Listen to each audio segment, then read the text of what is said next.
Democrat State Representative LaShawn Ford says his party should aim to do what they can to counter the Trump agenda. Make sure that we protect some of our human rights in our state statutes and protect education programs.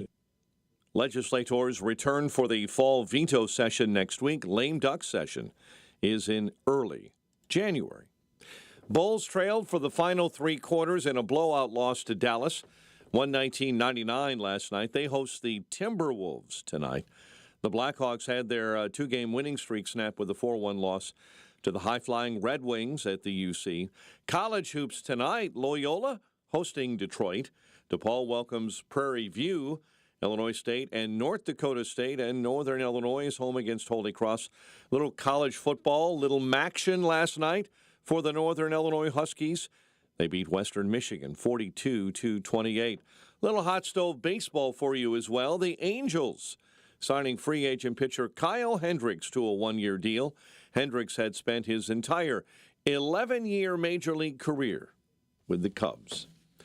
The news service of Turnkey.pro for less than the price of a monthly car payment. Turnkey will fully protect your network with up-to-date cyber protection, unlimited 24/7 help desk support, and real-time threat hunting. Protect your small business today. Visit Turnkey.pro today. A check of traffic and weather on the way next on AM 560. If you listen to the mainstream media and the Democrats, you'd think it was a sin to be black and conservative. Well, John Anthony blows up that perception every week on Black and Right. Join John this Saturday afternoon at 4 when he pushes back against the left and its regressive, progressive agenda that tries to dictate how people should think or feel about politics. Listen to Black and Right this Saturday afternoon at 4 right here on AM 560. The Answer. Balance of Nature's fruits and veggies supplements, changing the world one life at a time. I love it. Everything that people say on the television about it is absolutely true. As a matter of fact, my boyfriend giving him some of my Balance of Nature. He went and bought his own now. I've been taking it for a pretty good while now, and I really like it. It makes me feel really good. I feel like I'm taking a product, that's not some kind of gimmick. I've been a very happy customer. I think it's wonderful stuff. Celebrate this season with Black Friday savings all month long. Call 1-800-246-8751 or go to balanceofnature.com and sign up as a new preferred customer to get 50% off your first order, plus a free fiber and spice supplement with free shipping and our money-back guarantee. Go to balanceofnature.com or call 1-800-246-8751 and get this exclusive Black Friday offer by using discount code CHICAGO.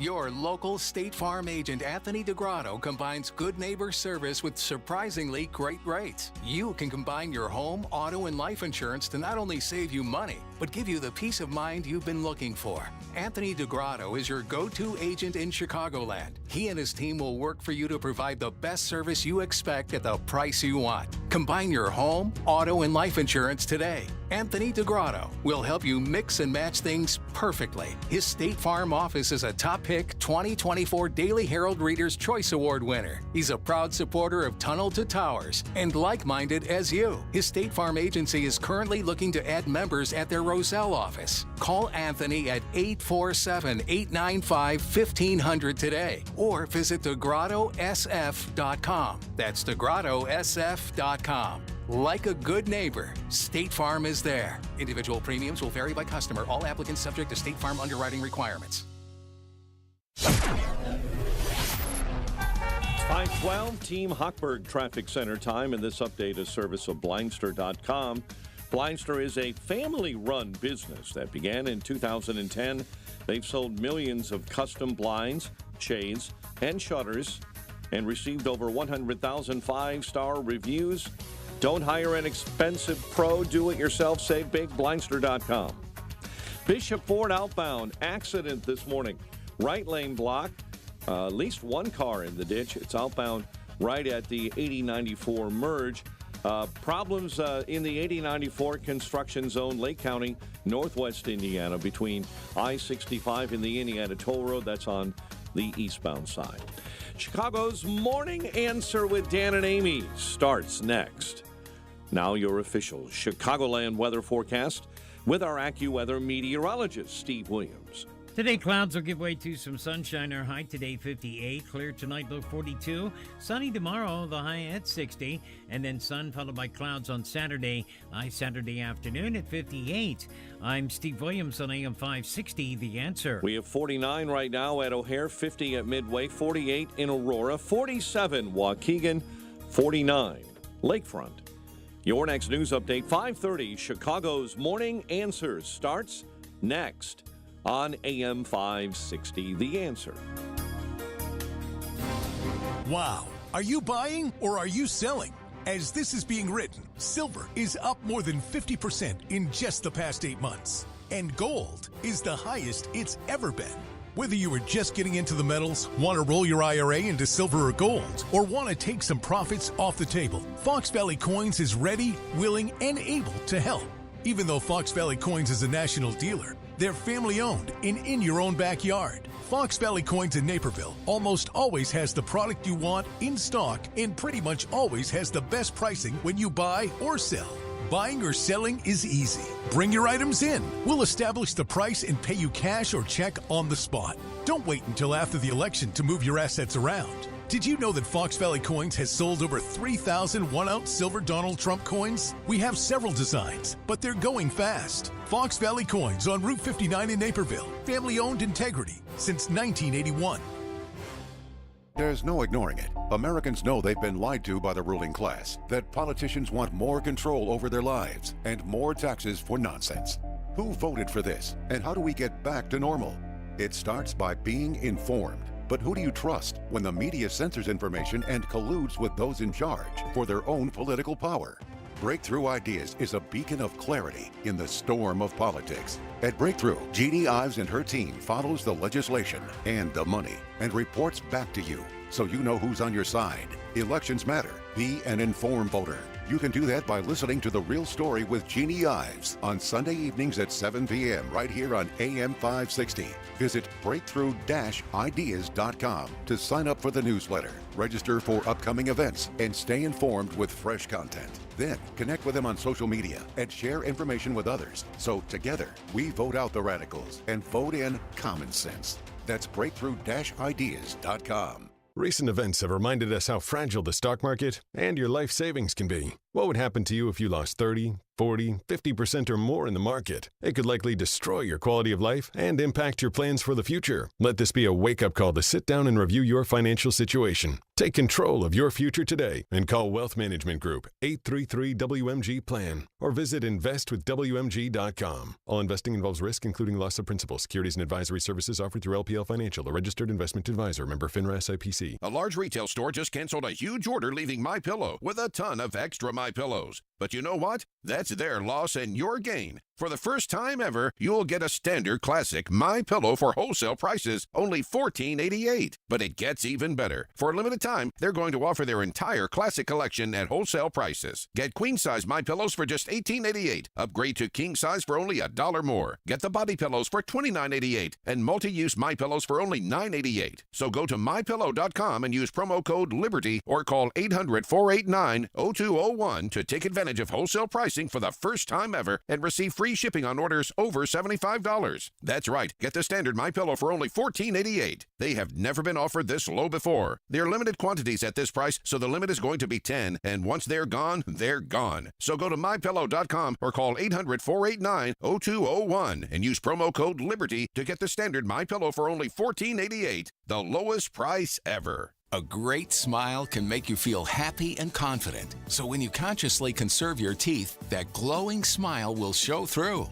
At Best Dental Group, doctors Economos, Gavalis, and their staff are ready to help you create that perfect look or maintain the one you have now. Along with general dentistry, Best Dental Group is a multidiscipline practice with an orthodontist, periodontist, and prosthetic specialists on site. They use the newest breakthroughs in dental technology such as titanium implants, Invisalign clear braces, and laser treatments. Don't let fear get in the way. They can recommend sedation to make your experience as comfortable as possible. Best Dental Group is located in historic downtown Bartlett and is a multilingual office. Call 630-830-4930. 630-830-4930 or visit bestdental.org.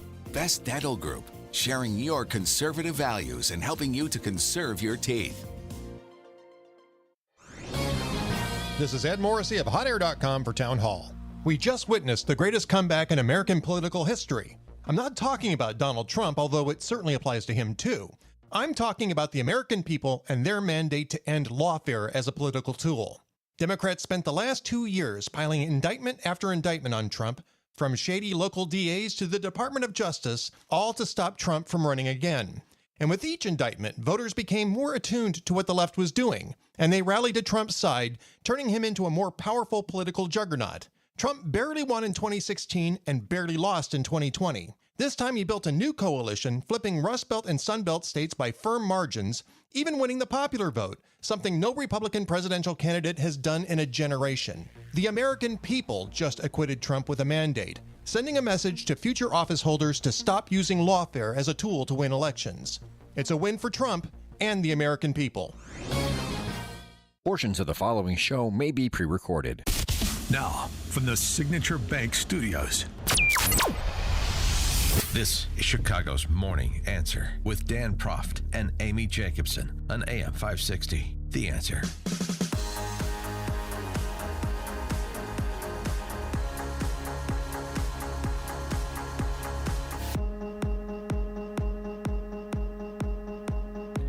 Top of the morning, Dan and Amy. So last night, as scheduled, Kamala Harris gave her concession speech. Yeah, they had to make some plans from election night where they announced, we're going to bed. We'll resume this early morning, and then by early morning it was clear that it was over, so they scheduled the concession. But you had to work around where the Harris and Walz couples are going to vacation, to decompress, what's going on this weekend in terms of white dudes for Kamala, like what are the excursions this week? Because, this is a tight-knit group that developed authentic bonds, so I assume this will continue on, right? These are friendships that have been developed over the course of the campaign. They're real close. I'm sure they're going to be on Christmas break, but someone needs to grab Tim Walz a tissue. He couldn't stop crying, Dan. Did you see Neither that? could Dog. Well, they had big dreams, the two of them. Anyway, Kamala attempted to wax philosophic about the laws. The outcome of this election is not what we wanted, not what we fought for, not what we voted for, but hear me when I say, the light of America's promise will always burn bright.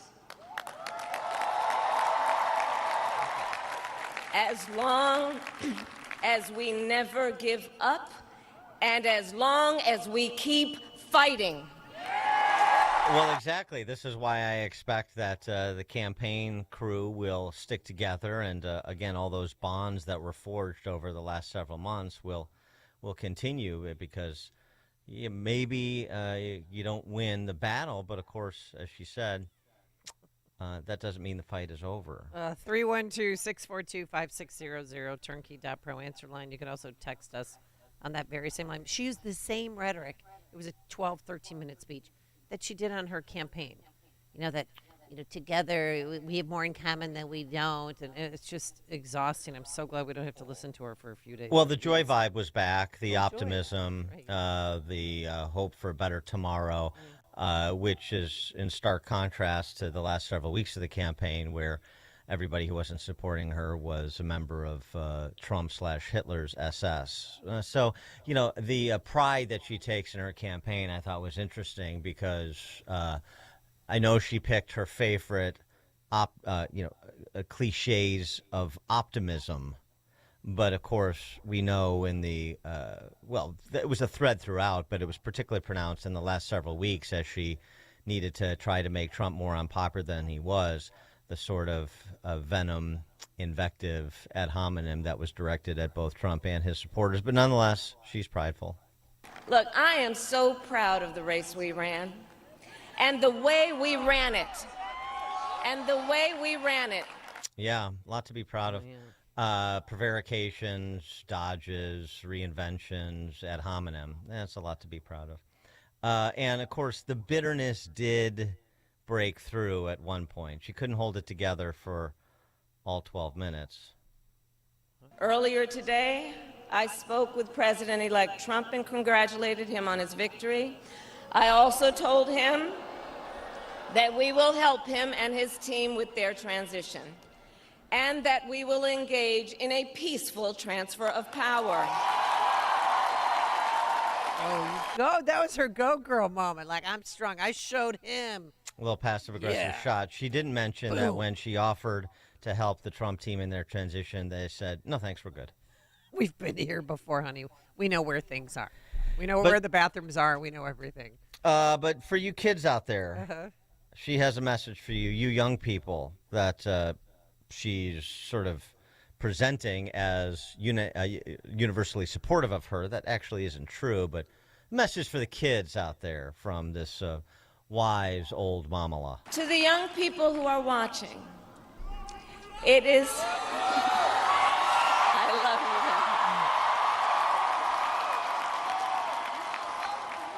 you. To the young people who are watching, it is okay to feel sad and disappointed. But please know it's going to be okay. On the campaign, I would often say, when we fight, we win. But here's the thing. Sometimes the fight takes a while. That doesn't mean we won't win. That doesn't mean we won't win. You won't win, because you lost, honey. Among the many happy returns, just since she brought up young people, which I'm going to take as Generation Z. I think that's fair. So 18 to 29-year-olds. Young people. In 2020, young women 18 to 29 went for Biden by a margin of 32 points. They went for Kamala by a margin of 18. Ooh. In 2020, young men aged 18 to 29 went for Biden by 15 points. In 2024, they went for Trump by 13 points. Ooh.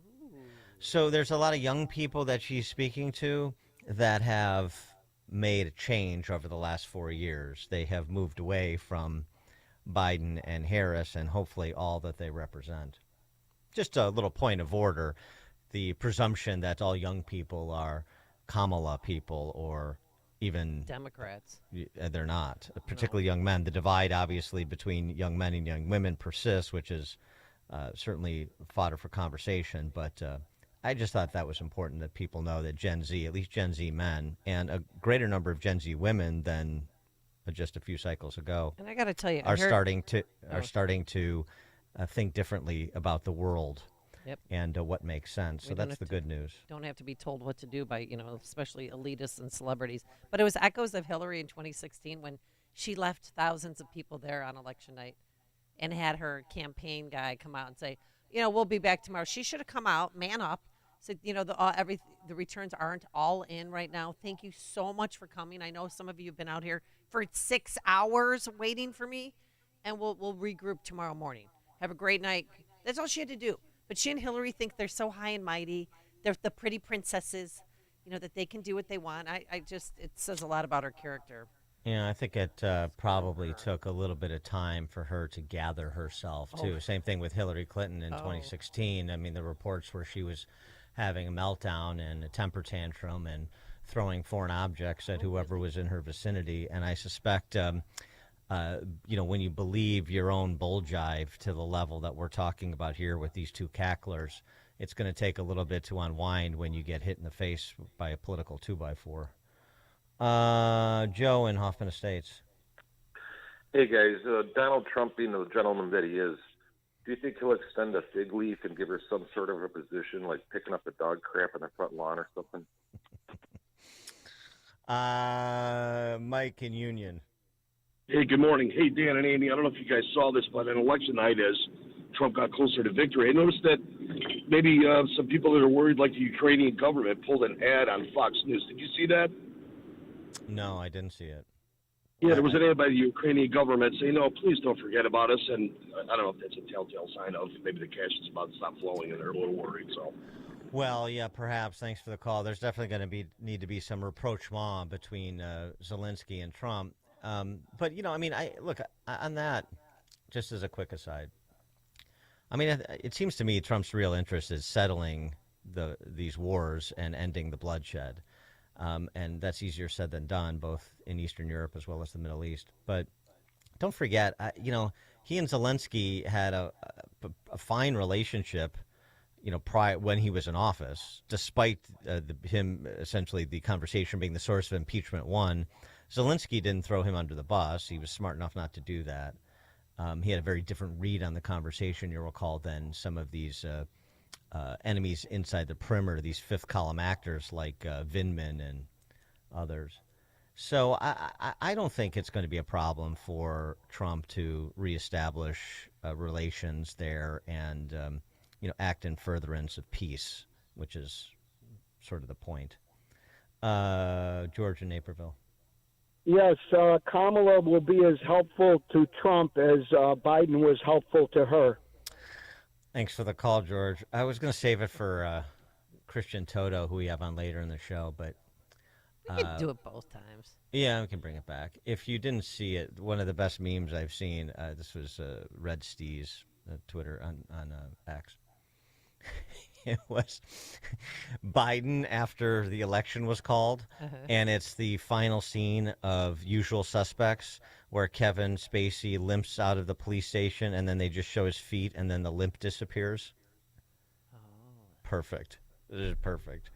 Kamala closed, being the historian that she is, a woman of letters, highly educated, deep thinker. She closed with an old adage of history for us to consider. There's an adage an historian once called a law of history, true of every society across the ages. The adage is, only when it is dark enough can you see the stars. I know many people feel like we are entering a dark time, but for the benefit of us all, I hope that is not the case. But here's the thing, America, if it is, let us fill the sky with the light of a brilliant, brilliant billion of stars. Wow. The light of optimism, of faith, of truth, and service. Billion of stars. Billion? Singular? Billion? Just a single billion of stuff, not billion.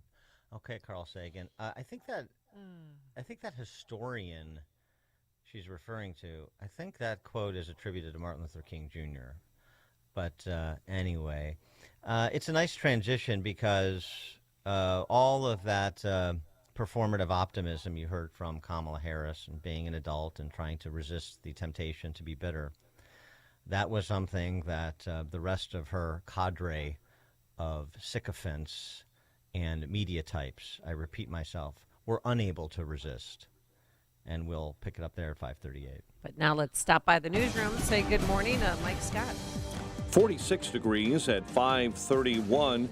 Several large airstrikes hit Beirut's southern suburbs early this morning, including one on a site adjacent to Lebanon's only international airport. Israeli military issued an evacuation notice for the site, saying there were Hezbollah facilities there. California lashed by powerful winds, feeding a fast-moving wildfire that destroyed homes and forced hundreds of residents to flee in Ventura County.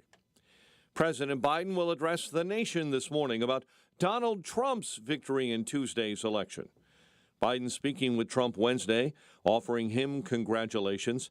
He also had some praise for Kamala Harris, saying she led a, quote, historic, end quote, campaign. Harris met with those who were supporting her campaign up until Tuesday night. That every one of us, no matter who we are or where we start out, has certain fundamental rights and freedoms that must be respected and upheld. Assistant professor of politics at Pomona College, Sarah Sadwani, says the data shows Democrats can no longer assume minorities will vote with them. Many, I think, for a long time thought that this was a racial divide, that people of color would line up behind the Democrats. That simply is not true. Republican Florida Senator Marco Rubio saying the president-elect has redefined the Republican Party. The Republican Party now reflects the country. It is the most diverse coalition of voters ever to come together to elect someone to the White House.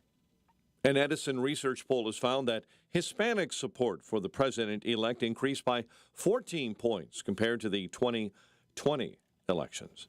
The race for control of the House of Representatives is still undecided. Republicans are confident they'll take control. The Democrats need more than 30 to flip. Political analysts say that seems very doubtful. The Justice Department seeking out ways to wind down 2 criminal cases against Donald Trump now that he's been reelected. It's because of a policy that a sitting president cannot be prosecuted. Those cases center around his actions leading up to the January 6 rioting in 2021. A convicted felon is charged in the killing of a Chicago police officer this week. We have filed multiple charges in this case, including first-degree murder of a police officer, the first-degree murder, attempted first-degree murder of a police officer, residential burglary, and possession of a machine gun. Lame Duck Cook County State's Attorney Kim Fox, Darian McMillan of Harvey, faces murder and attempted murder charges. A mother and teen son are dead following a fire yesterday in Cicero in the 5,000 block of West 29th. And DePaul University says 2 Jewish students visibly showing support for Israel were physically attacked outside the Student Center on the Lincoln Park campus Wednesday afternoon. Bulls lost to Dallas 119-99. The Blackhawks had their winning streak snapped with a 4-1 loss to the Red Wings at the UC. Bears go up against New England in Week 10, dealing with a number of injuries. 6 players missed the first practice of the week. The news service of Turnkey.pro. For less than the price of a monthly car payment, Turnkey will fully protect your network with up-to-date cyber protection, unlimited backup, and real-time threat hunting. Protect your small business today. Visit Turnkey.pro today. A check of traffic and weather on the way next on AM 560. November 2nd, 2020, marked the 100th anniversary of the first commercial radio broadcast. We're still here, and we're bigger and better than ever. You can still listen to us over this great radio station, but now there are no limitations. Your smartphone is now your smart radio. Listen to us online on the app, TuneIn.com, iHeartRadio, and Odyssey.com. Your smart speaker can find us too. With radio, there is no separation anxiety. We're always on.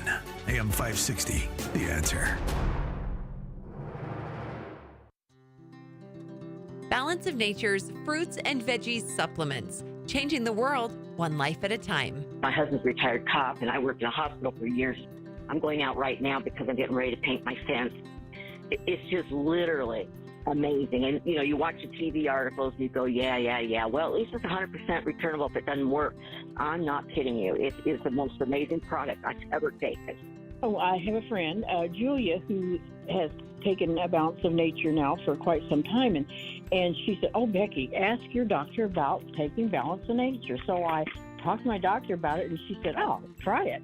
Celebrate this season with Black Friday savings all month long. Sign up as a new preferred customer to get 50% off your first order, plus a free fiber and spice supplement. Go to balanceofnature.com or call 1-800-246-8751 and get this exclusive Black Friday offer by using discount code CHICAGO. The holidays are right around the corner, and it's a time to be home for the holidays. Why not purchase a new lift chair recliner from Mars Medical for you or your loved one to rest in after your big turkey dinner? Mars Medical in New Lenox has 8 models currently in stock to choose from, starting at $829 with free local delivery. Mars Medical also has monthly rentals for lift chairs available if needed for your holiday visitors. Give the gift of mobility as Mars Medical also has medical scooters and power wheelchairs available for purchase or rent. They make great holiday gifts, and they have many sizes and models to choose from. Financing is available on any purchases over $200 at Mars Medical through Care Credit. Remember, lift chairs, scooters, and power wheelchairs make great Christmas gifts for your loved ones. So get to Mars Medical today and have your new chair in time for the holidays. Mars Medical on the north side of Route 30 between Cedar and Vine Road in New Lenox, or go online to marsmedicalsupply.com. Mars Medical, customer care that is out of this world.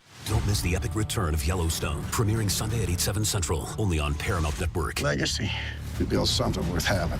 Someone's gonna try and take it. What I'm doing isn't for the ranch. It's for us. America's #1 show returns. I spent my whole life here. Me too.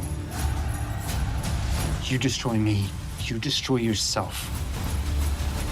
Unlike you, I keep my promises. The epic return of Yellowstone, Sunday at 8, 7 Central on Paramount Network. You're a man with a plan. I know. You'll propose to her on that family trip in front of everyone. Brilliant. I know. You know the trip is only a month away. But I don't have a ring. Luckily, there's GageDiamonds.com with engagement rings in every style for every budget with certified natural diamonds, lab-grown diamonds, and moissanite. Can I finance it? Gage lets you buy the ring today and pay for it over time with our no credit needed financing. Brilliant. Yes, we are. GageDiamonds.com. We're engagements. Middle name. Exclusions apply. Is thinning hair or a receding hairline making you self-conscious? Try Hair Grow from New Nordic. Stop feeling embarrassed about thinning hair and start feeling your best with Hair Grow. 5:39. Team Hochberg Traffic Center time, and this update is a service of Valdecast Windows for the discerning homeowner looking for high quality and professional level window replacement service. Contact Valdecast Windows, your award-winning Platinum ILI Pella certified contractor. Valdecast.com. Inbound Kennedy 21 O'Hare into the Burns Circle interchange. Slowing up already. Inbound on the Stevenson between Ashland and the Dan Ryan merge. South End Bishop Ford jamming up 115th into the Ryan merge. Chicago's Morning Answer with Dan and Amy continues next. Now, your official Chicagoland weather forecast. Clouds giving way to sun with a high of 58, clear and 42 overnight. Partly cloudy and 47 at Midway, 45 in Aurora, 47 in Joliet, 47 at DuPage Airport. Your next news update is at 6. Chicago's Morning Answer continues next on AM 560, The Answer. Now, from the Signature Bank Studios. Only the biggest stories, only the biggest guests, and only the biggest opinions. This is AM 560, The Answer.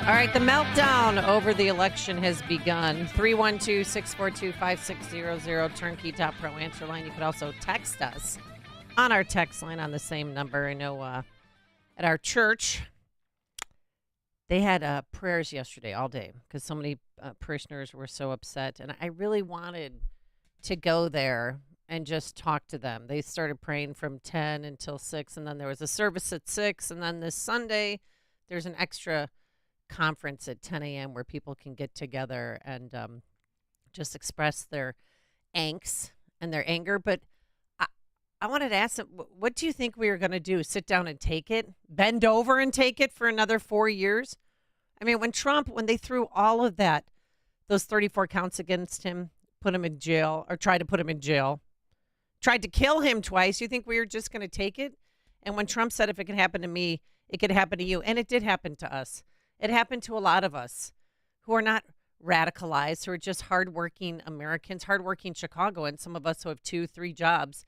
And because we didn't align with them politically, they tried to cancel us. Whether they try to take away what we loved or take away our livelihood. And they thought we were just going to sit down and take it. 312-642-5600 is our turnkey.pro answer line. You can also text us on that very same line. Let's go to Ben in Crown Point. You're on Chicago's Morning Answer. Good morning. Good morning, Dan and Amy. I was just, I was laughing at all the people freaking out on Twitter. I saw a thing come up, and they had Hillary and Kamala next to each other on the concession speech, and it was almost verbatim. And I just couldn't help but laugh at that one. I know. Did you watch the entire speech? I did. Yep, yeah. Me too. And another thing I find funny is Newsweek just posted a headline that Hamas wants peace now. Oh. Well, because people are afraid of them. Thanks, Ben, for the phone call. People are very, very afraid. So, I mean, the comeback for Trump after 2020 is unbelievable. From being canceled to being banned from social media. Remember that? They took away. He didn't have a right to free speech. They were going to make sure of that. So they took him off Twitter. And thank God for Elon Musk, who brought it back. He faces 35 charges, getting shot at, as we mentioned. And it's like a movie script. And I'm not going to forgive or forget anytime soon. And for the Dems in Chicago, just to sit there now and have these crying circles because we won. They thought we weren't going to fight back. Well, we fought back. And some people are losing their minds. Remember the white dudes for Kamala? Oh, boy. I can't believe Trump's actually going to win this fucking thing. Christ, I'm so pissed off. God. And this big fat dude, who, please keep your shirt on. Nobody needs to see that, sir. Rips off his Harris Wall shirt and storms off and leaves his little gaming session. Let's go to Janice in Morocco, Indiana. You're on Chicago's Morning Answer. Hi, Janice. Morning. My message to VP Harris is it's called karma, Kamala. Oh, I see. Have you been working on that all day, Janice? No, just this morning. Okay. All right. Thanks, Janice, for the phone call. Let's go to Sean on the Northwest Side. You're on Chicago's Morning Answer. Good morning. Good morning, Amy. We know how well he did amongst the minorities and amongst the young generation. Do we know how well he did with the different religions when it comes to like the Catholics, the Jewish vote, and the Muslim vote? Do we know how? No. I mean, those numbers are coming in, and Dan just mentioned how he did with the young vote. I know that in Georgia, and I tweeted this out according to CNN, among black men in Georgia, are you ready for this? He almost doubled his numbers. In 2020, Trump got 11% of male black voters in Georgia. 2024, 24% of black male voters in Georgia. So the numbers more than doubled in that. So thanks, Sean, for the phone call. Let's go to Craig in Mount Greenwood. Good morning. How are you, Craig? Hey, I'm doing well, Amy, and thank you very much for taking my call. You hit the bullseye right after the break, what you said, and that's what my call is about. What these leftists don't understand, Kamala with her speech doesn't understand, they've got us, the electorate. This is why the election came out the way it did. Scared as hell with their warfare. The way they came after Trump and his family, his followers, his friends, all those lawyers and everything, their bars, all the people that would go and just walk through the Capitol, everything, lock them up and throw away the key, going after moms and dads, going to school meetings, busting down doors of people that go over to the, a clinic to take and hold up a sign or stand there or pray, coming after them. They scare the hell out of us. That we're fighting for our lives, and the people died over their lawfare. Died. Lots of people have died over their lawfare and killed everything. This rotten scum regime, they're the scariest thing. Yeah, I know. And I'm concerned about Trump's safety still. I hope that he is got his own personal security guards because the anger is still out there. And I'm sure that the enemies are still out there. Thanks for the phone call. Text message. On Jimmy Kimmel last night, he was actually crying on air. That's Tom from the Northwest Side. Harris gave a non-concession concession speech. Total garbage. I agree with that. I mean, that was not... I mean, it was the same rhetoric that she used on the campaign trail. And she didn't mention Biden's name once. She wouldn't say Trump's name. And she didn't call for unity, like, let's work together. All she did say was scold him about, showing him what a peaceful transfer of power should look like. 312-642-5600. That's our text line. Dan is here with us. We just are having some technical problems. He'll be back shortly. Let's go to Bob in Buffalo Grove. You're on Chicago's Morning Answer. Hi, Bob. How you doing, Amy? Good to hear you talk with you, and hopefully Dan will get back on so he can opine on this.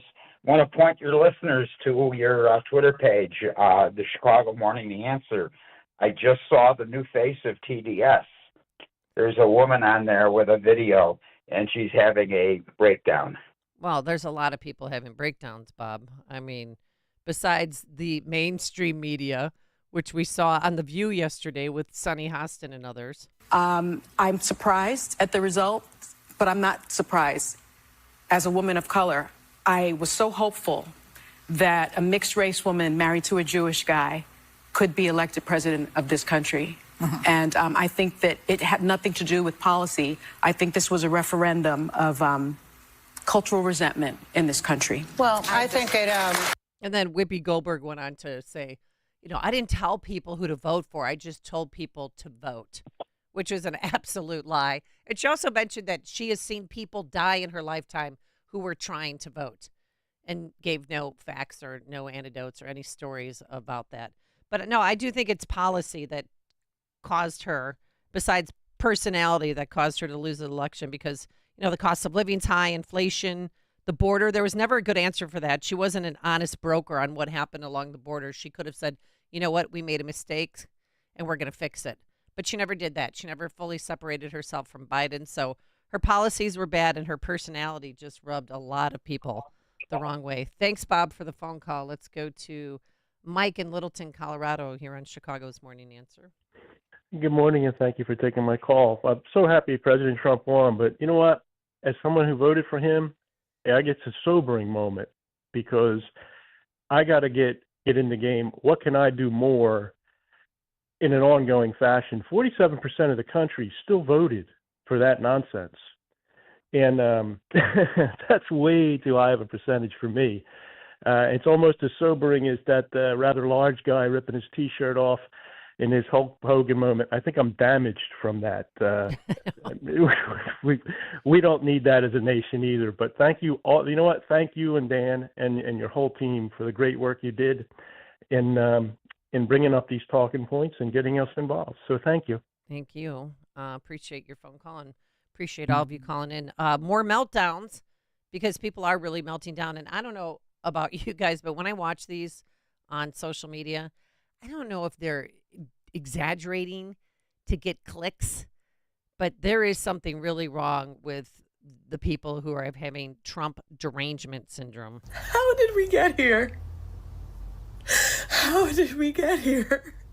What in the Alice in Wonderland nightmares is going on right now? All I can say is how f***ing dare you? If you voted for that man, if you voted for anybody other than Kamala and you live in one of the states that it was, close, or if you didn't vote, f*** you. Senate race. It's not gonna happen. Go Kamala. I chose family. I chose women. This is a dude, by the way. America. I love you. How the f*** is this still happening? All I've ever known politically is hatred. I'm done. I'm done. I'm done. I'm done with you. I'm done with you and your mother and your sister. I'm just done with all of this. I'm sorry to all my friends who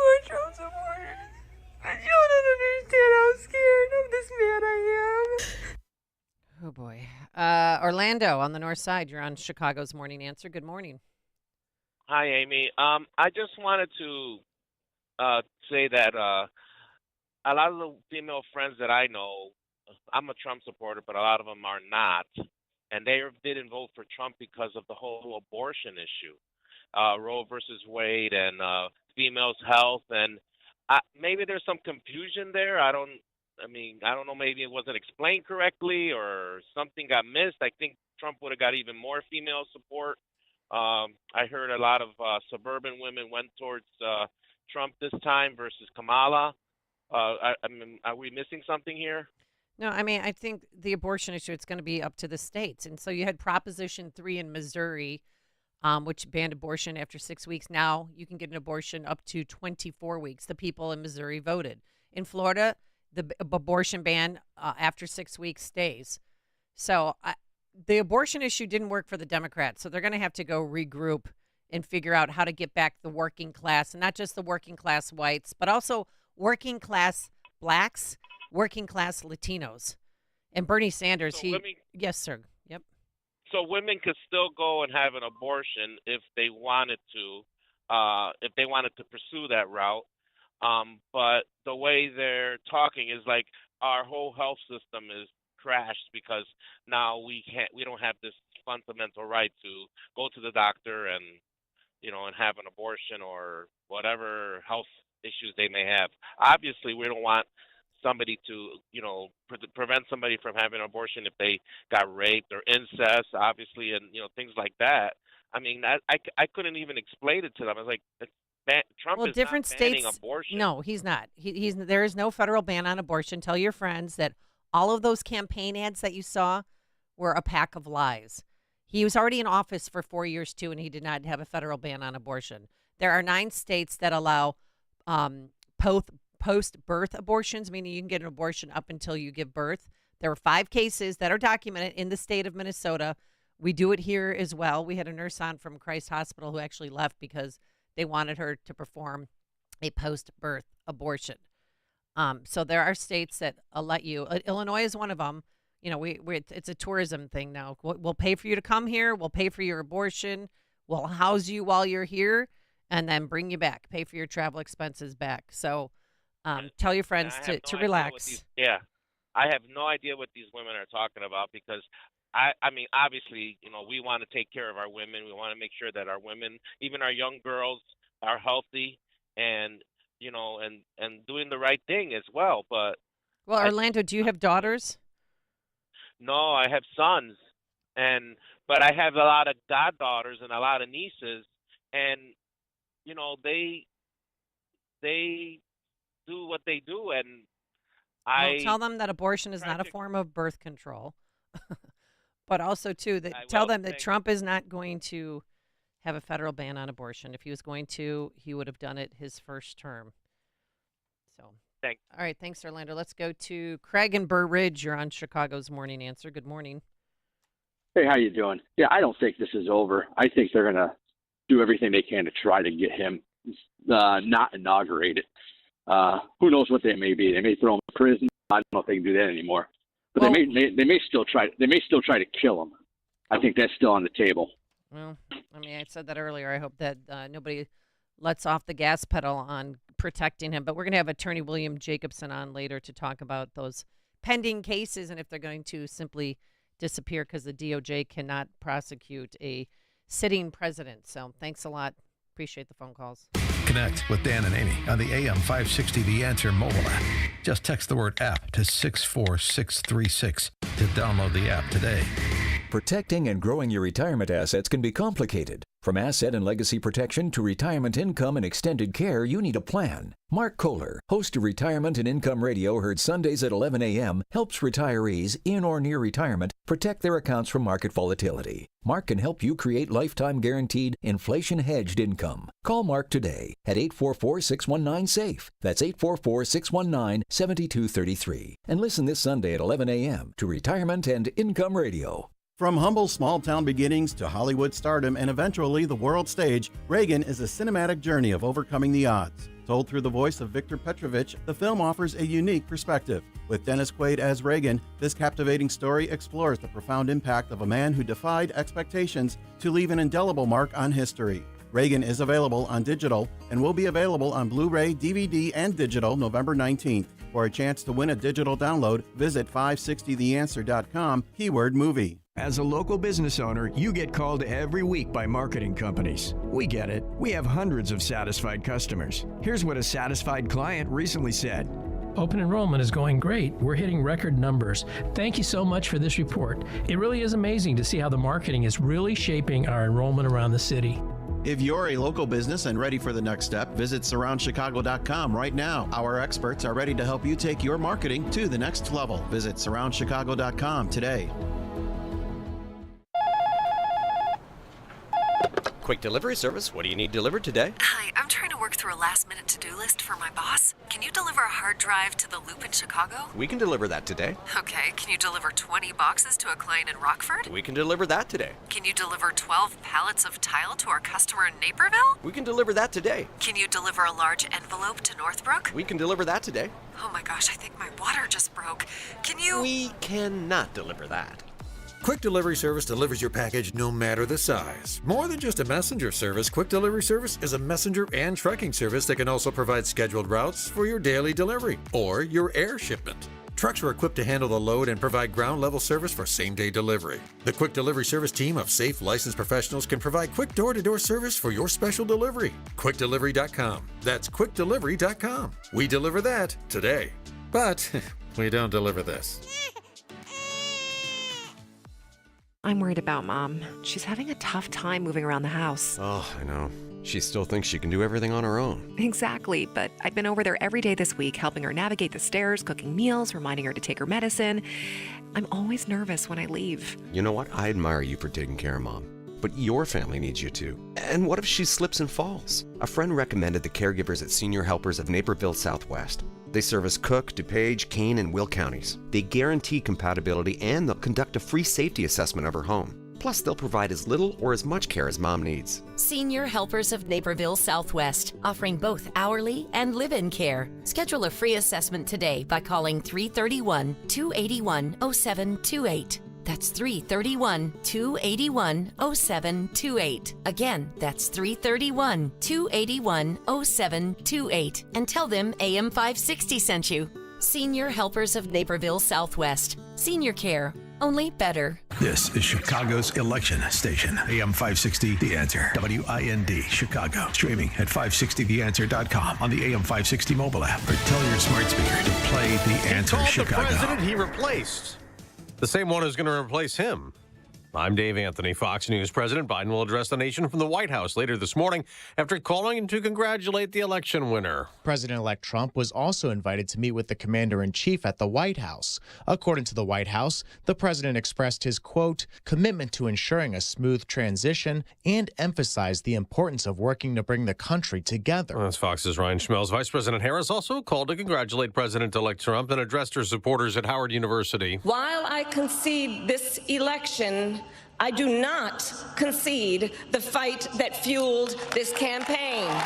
And barely 24 hours after his speech declaring victory, Fox's Brooke Singman reports. President-elect Donald Trump is already in the process of meeting with his transition team and strategizing about how he will fill his next administration. So here's a look at some of the names being floated for top cabinet positions. Ben Carson could be back for another term as Secretary of Housing and Urban Development. Betsy DeVos could also be a repeat for Education Secretary. And Mike Pompeo could come back as Defense Secretary. Now, the current Defense Secretary has been overruled by a judge who, in a ruling last night, brought back plea deals for 9/11 terror suspects at Guantanamo. There was an uproar from lawmakers when it was announced that alleged 9/11 mastermind Khalid Sheikh Mohammed and two co-defendants were able to get plea deals. Government prosecutors negotiated the deals to keep him and the others from being put to death. But when word got out, Defense Secretary Lloyd Austin ordered those deals to be thrown out. That's Fox's Jill Nato again. A judge overruled Austin. A wildfire raging out of control north of Los Angeles has forced about 10,000 people to flee their homes. Dozens feared to have burned down. At this point, we do not have that accurate number, and we have not put our damage inspection teams into the field due to the unsafe conditions. Ventura spokesman Andrew Dowd. America's listening to Fox News. 6:02 on AM 560, The Answer. Good morning. I'm Mike Scott. A convicted felon is charged in the killing of a Chicago police officer this week. We have filed multiple charges in this case, including first-degree murder of a police officer, the first-degree murder, attempted first-degree murder of a police officer, residential burglary, and possession of a machine gun. Darian McMillan of Harvey faces murder and attempted murder charges. Officer Enrique Martinez was shot and killed during a traffic stop Monday night along South Ingleside Avenue. Officer Enrique Martinez was shot and killed protecting the city of Chicago. Today is the first step in bringing his killer to justice. CPD Superintendent Larry Snelling says McMillan used a handgun equipped with an extended magazine and was modified. Will County judge ordered McMillan on electronic monitoring last month in a pending drug case. He previously pleaded guilty to felony charges of aggravated discharge of a firearm in May of 2021. A mother and teen son are dead following a fire in Cicero. Our guys showed up on the scene. There were reports of people trapped. The victims identified as 16-year-old Luis Armas Jr. and his mother, Ora Armas. The cause of that fire is under investigation. Jurors in the racketeering trial of former Illinois House Speaker Michael Madigan are hearing more and more secret FBI recordings. So, Mike, in your later life, you may want to think of working for a power company because the plane that Ann Palmaggiore arrived in, you could carry the President of the United States in the thing. Former ComEd executive Fidel Marquez was on the stand again as well. The jury getting to see videos of meetings Marquez recorded while wearing an FBI wire back in 2019. The citizens of 7 additional Illinois counties have voted to split off from Chicago and Cook County, forming a new state. All 7 counties that had ballot questions asking voters if they wanted to explore secession voted in favor. The makeup of the Illinois General Assembly isn't expected to change much, if at all, after Tuesday's election. Progressive Democrats are expected to maintain supermajorities, much to the displeasure of Republican State Rep Adam Niemerg. And unfortunately, sometimes in the Illinois House, we don't see that. So we're sitting at 40, and in my opinion, with the way everything went last night, we should have picked up seats, and that was a failure. Meantime, Niemerg does not expect Illinois Democrats to cooperate with Donald Trump plans for illegal migrants and says courts will have to intervene. Bulls lost to Dallas 119-99. Blackhawks had their winning streak snapped with a 4-1 loss to the Red Wings at the United Center. College football, little Maction. Northern Illinois beat Western Michigan 42-28. The news service of Blue Stars Security. Support our police and hire the police to personally protect you and your business. Visit online at bluestarsecurityllc.com. A check of traffic and weather on the way next on AM 560. Your home is a valuable asset, and you want to take care of your home. From roofs, siding, windows, and doors to furnaces, flooring, landscaping, and much more. Listen to your go-to for all things home. It's Home Answers Radio every Sunday morning at 9. Presented by Lang Home Medical Equipment, Executive Green Carpet Cleaning, and by Valdecast Windows and Doors. Get answers from industry experts so you can make informed decisions about your home improvement. Right here on AM 560, The Answer. Hey there, Styles Jenkins. I'm the creator of The Chosen, and I am so excited to share that the movie I've been trying to make for over 15 years, The Best Christmas Pageant Ever, is finally here. Nothing is more important than our annual Christmas pageant. The pageant is sacred. But this year... The Herbans are absolutely the worst kids in the history of the world. It might be the first Christmas pageant in history where Joseph and the wise men get in a fight. Now that's a pageant I'd actually like to see. Based on the classic book, The Best Christmas Pageant Ever is in theaters November 8th. Rated PG. Parental guidance suggested. Nothing is is more important than our annual Christmas pageant. The pageant is sacred. But this year, The Herbans are absolutely the worst kids in the history of the world. This is gonna be a real disaster. From the creators of Jesus Revolution and directed by Dallas Jenkins, the creator of The Chosen, comes the best Christmas pageant ever. A hilarious, feel-good Christmas classic in the making. Now that's a pageant I'd actually like to see. The best Christmas pageant ever. In theaters November 8th. Rated PG. Parental guidance suggested. You know, I'm a gun guy, Second Amendment guy, and I want to tell you about a family-owned company that I just love. It's Henry Repeating Arms. Now, they make more than 200 models of rifles, shotguns, revolvers right here in America. The quality's so good, they have a lifetime guarantee. The craftsmanship and smooth action, they are top-notch. I speak from experience. Every Henry I own, accurate right out of the box. They've all been reliable ever since. The best way to learn about Henry, get their free catalog. They'll send you free decals and a list of dealers where you are and a great newsletter. Just go to henryusa.com. That's one word, henryusa.com. Click on the free catalog button. It's in the upper right-hand corner. And they even donate to our military and veterans and law enforcement and first responders, children's hospitals, families with sick kids. They do it all. And also Guns for Great Causes programs. Anyway, go to henryusa.com, get your free catalog, free decals, and a list of dealers where you are, henryusa.com. It's Dr. David Kolbaba. With cold and flu season, now is the time to ensure you're building an effective immune system. Zinc is so critical for every function of your body, especially your immune defense. And there's no better way to check your zinc levels than our zinc tally test. First, we'll test you in our offices, and then you get to take your very own zinc tally test home with you, and once a week, watch your steady progress. Can't get to our offices for your first zinc tally test? No problem. We'll ship a kit to you. It's so fast and simple to use, with quick results in just seconds, with you not having to pay for those blood tests to check for zinc deficiencies, which most of us probably are deficient. So call our HealthQuest radio hotline at 800-794-1855 to order yours today. And listen to HealthQuest Radio with me, Dr. David Kolbaba, this Saturday morning at 11. Call 800-794-1855. That's 800-794-1855.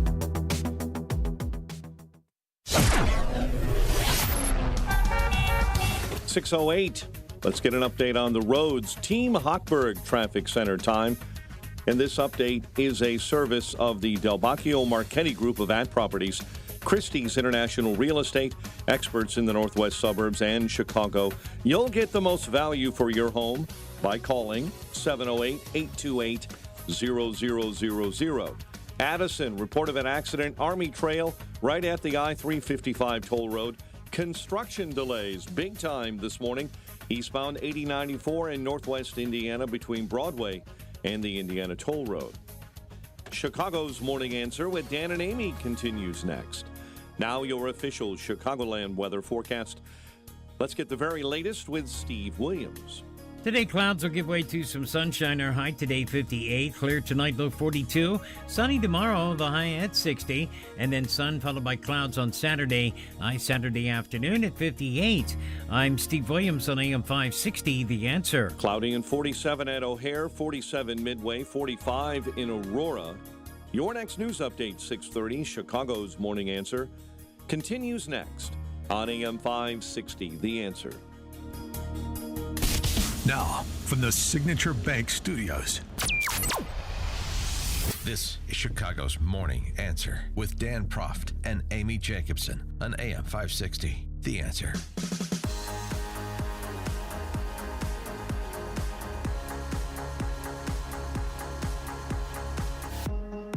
Top of the morning, Dan and Amy. Interesting tweet. Very interesting tweet. That's making the rounds. Some leftists tweeted, the most educated states in America, Massachusetts, Vermont, Maryland, Connecticut, Colorado, all blue states. The least educated states in America, West Virginia, Mississippi, Louisiana, Arkansas, Oklahoma. Do you all notice a trend is the question. Mm-hmm. That's rude. 2016, when these same institutional elites were all shocked at Trump's victory, and they did the 5 minutes of soul searching, and I don't know my country, and I need to get out there into the hustings, meander about flyover land, and really get back in touch with my fellow Americans. And then 8 years later, it's the same thing. So who's educated? Education is not a synonym for intelligence, but even more, a favorite word of our friend Dennis Prager's, it's not a synonym for wisdom. And that's exactly what all of the credentialed managerial types miss. And so literally, you could cut and paste the things that are being said by the D.C. press corps today, in the morning after, MOURNING, the morning after yesterday, and on election desks on Tuesday night. And put them back in the same periodicals, the same TV stations from 8 years ago. Nothing's different. Vice versa. They're interchangeable. They literally only have one understanding of the world, and the general understanding is that if you disagree with them, you're a mouth-breathing troglodyte. You are trying to take America back to some dark age from which we emerged thanks to these enlightened individuals who have bylines in D.C. press corps outlets. Yeah, a time when there were Neanderthals walking around. Remember that? Right. I mean, it's all of that. Neanderthals, deplorables, Nazis, garbage, etc. Jill Filipovic, who writes often at CNN, in the coming days, there's going to be a lot of opining about what the Harris campaign did wrong, but this election was not an indictment of Kamala Harris. It was an indictment of America. Nicole Hannah-Jones, of course, of the infamous 1619 Project, platform by the New York Times. Since the nation's inception, large swaths of white Americans, including white women, have claimed a belief in democracy while actually enforcing a white ethnocracy. In the face of shifting demographics, where white Americans will lose their numeric majority, we're seeing a growing embrace of autocracy to keep the legitimate rulers of this country in power, legitimate, quote unquote. History teaches us that we are in a perilous moment. Yeah, we're descending back into the darkness. Yes. We're in a perilous moment. We're on the edge of authoritarianism. We're nearing the end of democracy. We've just had our last election. And you all, Trump voters, are to blame. And they cannot, they have no ability to understand the world except through this prism. And they don't want to. No. And they don't want to even try. This is going, if you think the demonization has ended because of Trump's victory, if you're looking for a moment where there's going to be some quiet reflection from these new Bolsheviks and their press agents, then you're going to be sorely disappointed. And that's okay, because one of the things that we found out, that one of the great takeaways from Tuesday night, is that we don't need them. So let them continue to shriek in their increasingly isolated corners and call us names and suggest that the only thing that explains why they didn't get their way are people who suffer from certain phobias and are afflicted by other isms. That's all they have, and that's what they're going to promote. That's what they have been doing the morning after. 312. Speaking of that, first, Morning Joe. Oh, yes. The morning after. We're all racist now. Even black people are racist. Well, this is the identitarian, and this is rarely captured on film or audio, so please listen up. This is very, very important.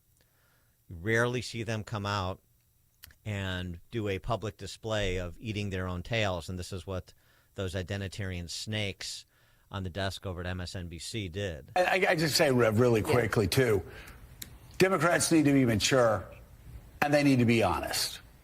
And they need to say, yes, there's misogyny. But it's not just misogyny from white men. Mm-hmm. It's misogyny from Hispanic men. Right. It's misogyny from black men, things we've all been talking about, who do not want a woman leading them. Might be race issues with Hispanics. They don't want a black woman as president of the United States. You know, the Democratic Party, I've always found when you're sitting around talking, they love to just sort of balkanize everybody into these separate groups and say, oh, white people don't like women and black people. No, it is time for the Democrats to say, okay, and you and I have talked about this before, a lot of Hispanic voters have problems with black candidates. Right. A lot and of, with other Hispanics. You got some that don't like each other. And some of the most misogynist things I've heard going on this Get Out the Vote tour came from black men. I mean, misogynist things. So you're absolutely right. It's not simplistic. And we've got to have real honest conversations about it. Real honest conversations. Yeah, the real honest conversations. I'm all for it. Continue to vilify people who disagree with you as suffering from the same sort of phobias and promoting the same sort of isms that your straight, honky Christian males do. Sure, I'm happy. Throw Latinos in with me. Throw black men in with me. I'm happy to welcome them and watch you further marginalize yourselves and not have to listen to people, as Elon Musk said back at that interview he did where he sat down with Aaron Ross Sorkin during the New York Times Deal Book Summit. This was a great Elon Musk moment about the sorts of people that occupy those desks on the cable news channels, some of them at least, that represent the Gang of 500 inside the Beltway, the D.C. Press Corps, the New Bolsheviks Com Shop, that are in academia, that are still largely dominant in corporate America, K through 12 education, the arts, Hollywood. I'm saying what I care about is the reality of goodness, not the perception of it. And what I see all over the place is people who care about looking good while doing evil. Them. Okay? Okay. Yeah, I agree. I'm on board. Al Sharpton lecturing us about tolerance, a virulent anti-Semite, Al Sharpton. But this is what they're going with. And by the way, interesting, just in terms of some of the happy returns, they forgot to mention Native Americans. Oh, that's right. Native Americans went for Trump 2-1. Good. Again, Latino vote 45% for Trump. A black vote, I've seen different assessments, but around 15% in some of the battleground states, closer to 20. Yeah, 24 in Georgia. They came out with that yesterday. So that's huge. So I'm happy to use the foundation that Trump put together in 2024, and let's focus the Republican Party on building from that base. And just take everybody that Morning Joe and those man-hating shrews on The View continue to excoriate, continue to tell them what bad people they are. Just Red Rover them right in here, because this is going to be more than a 4-year project to undo all the damage they've done. 312-642-5600, turnkey.pro answer line. Jim in LaGrange. Hello? Hey, Jim. Yep. You're on, Jim. Okay, now you talk. Thanks, guys. Just a quick comment about the discussion this morning. I think we're using the wrong term for it. We can't call it college education anymore. It's college indoctrination. I think that's where these people are learning about these issues. And I think we all know college campuses today aren't the real world. And the things they learn about in college anymore don't make sense in the real world. It's obvious. Yeah. The same increasingly goes for K through 12 education. So yes, government education in this country is one large totalitarian re-education camp with few exceptions. Right. And it's not changing. Not without a fight. I mean, they're not just going to roll over. They still have, remember, the celebration is great and it's warranted. But, I mean, in terms of the counter-revolution, it started on Tuesday. Now you have to try to recapture and reform all of the institutions that the people that were defeated on Tuesday run. Patriot Dawn in Batavia. Yes. Wasn't Good Patrick morning. Swayze in Patriot Dawn?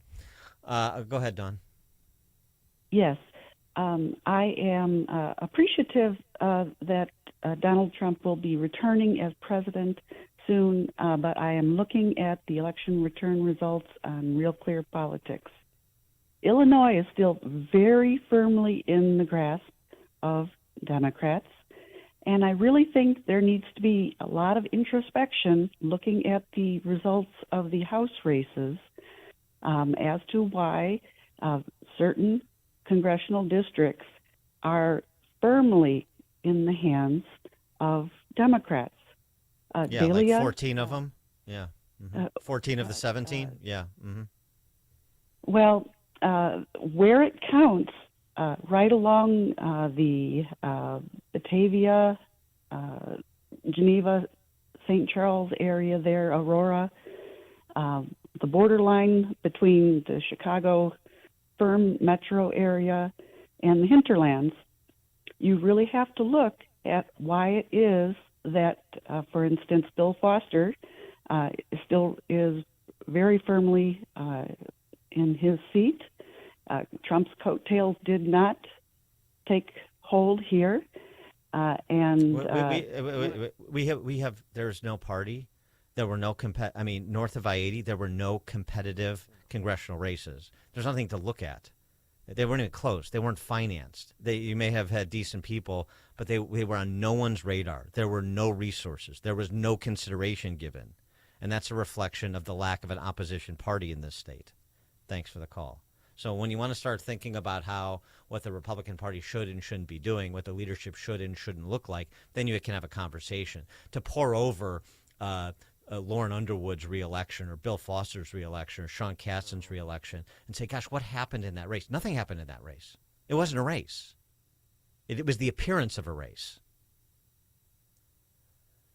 One more, just in terms of the reaction we're getting from the elites.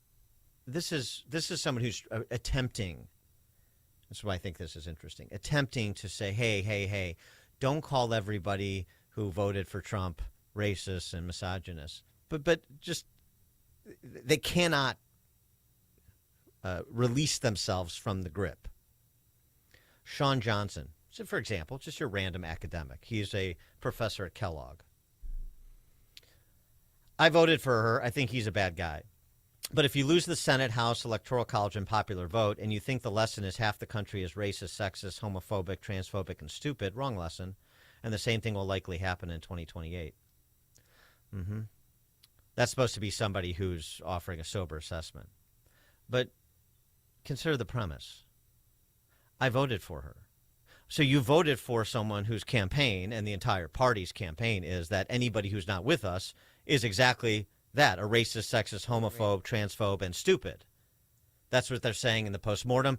That's what they were saying during the campaign. That's what they say as a matter of course. That's what they've been saying for almost a decade. I mean, well before that, but particularly in the Trump era. And you voted for it. So you voted for that message, but you're saying stop the message after you lose? So that says one of two things. Either you don't believe it and you're just participating in a fraud for the purposes of power, which is what Kamala Harris did. and it is fundamentally dishonest, or you do believe it, and now you're trying to walk away from the reality that is the value proposition of the party and the candidate you voted for. I mean, this is how sort of twisted they are in terms of the effort, the ability to understand what's happening around them. Some of these statements are, I can't say they're remarkable because they're just consistent. I know. And then, last half hour, somebody asked about, the Catholic vote and the Jewish vote. NBC exit polling, guess how many Catholics voted for Donald Trump? It was 58%, 40% for Kamala. And this is shocking. The Jewish community, 78% for Kamala Harris, only 22% for Trump. It's not shocking. It's where it normally is. Well, considering what's happening, in Israel and Gaza, I thought that number would be different. But shame on me.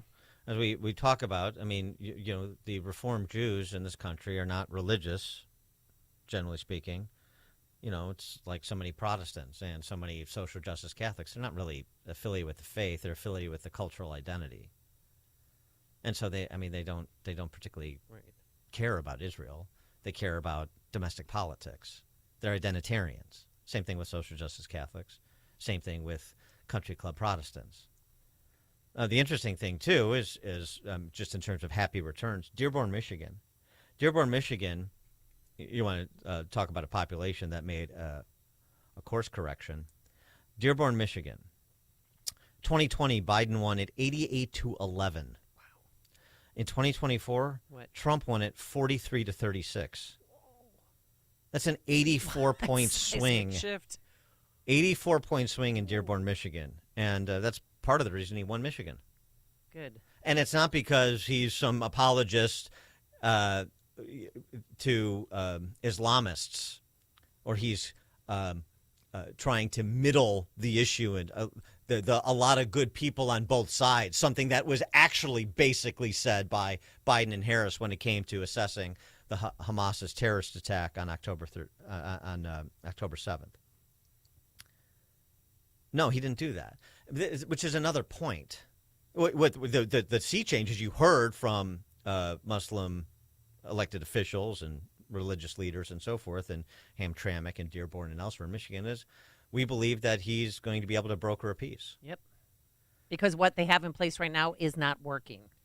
Something, though, that it speaks to how the left talks to people versus how someone like Trump does. At least, if you don't come at him with guns a-blazing, literally and figuratively. The way they talk to people, it is always either to patronize them, pandering, or to excoriate them for failing to live up to whatever their standards are, or interests are, really, is a better way to say it. So it's always pandering or it's shaming. And people get tired of it. There's never a conversation. You're always coming at me from a place of bad faith, of disingenuousness, how great I am or how bad I am. We can't just have a conversation on the merits of something. No. Because it's all wrapped up in identity. Yeah. And what the Democratic Party forgot is that 60% of Americans, Dan, are living paycheck to paycheck. So when they have their rich celebrity friends up there, they don't care. They can't relate to what those people are going through. It completely backfired. It's exactly what Van Jones said was going to happen. Stop having these celebrity concerts. It doesn't work. It didn't work for Hillary. The night before the election, remember, she had Beyonce and Jay-Z up there. Did not help. Just think about this like COVID to some extent, except it's even more ingrained. Okay. You still see people wandering around wearing masks. Mm-hmm. You still see people going to get their 11th jab. And that was just a couple of years of indoctrination. This has been generational, institutional indoctrination. I'm talking about identitarianism, the poison that it is, this new form of Marxism they invented to divide and conquer along racial and sexual identity lines. So the idea that these people are going to walk away from this ideology they have adopted, this cult of identitarianism, no. And particularly when the shamans of identitarianism in the press corps, in academia, in the arts, and those that are fearful of the identitarians, maybe a little bit less so, but still fearful in corporate America. I mean, this is the counter-revolution, as I said. We're just at the beginning stage, and it was going okay until COVID under Trump 1, and we have taken many steps back. I know but there's some positive signs about people walking away from DEI and people sick of this, and look at the percentage of Black and Latino voters, Native American voters for that matter, that Trump got. People are starting to shed that. Yeah, regular people. That is happening. But at the institutional level, it is not. Maybe on the margins a little bit, but generally speaking, it is not. There will be great resistance So I'm just saying all that led up to Tuesday needs to continue past Tuesday. Peter in Highland, Indiana. Hi, Dan and Amy. I've got a different sort of problem. I know that the meltaways and pearl clutchers are, suffering, but some of us who supported Trump are suffering too. I've developed this weird symptom. The last 2 days, I get up typically right before your show starts, and both of my arms are locked straight up over my head. My fingers pointed at the sky, like I'm calling a touchdown. And then I've got this crap-eating grin on my face all day, like a pageant, contestant. And it's getting tiring. There's the good side, of course. The air is fresher, the water's sweeter, and the sun is warmer, and all the usual stuff. Yeah. But it's becoming a problem, and it's Peter, not the only one suffering. Yeah, well, Peter, look, if that lasts for more than 4 years, then please see a doctor. Thanks for the call. Coming up at 6:36, let's talk a little bit about the Trump team, because they're moving in earnest. A lot of names being rumored for important posts. We'll discuss that 6:36. But first, let's stop into that newsroom once again. I don't know. I was smiling all day, Mike, Scott, and you could tell other Trump supporters because the code was having a good day, having a glorious day. That was it. Several large airstrikes hitting Beirut's southern suburbs, Dan and Amy, early this morning.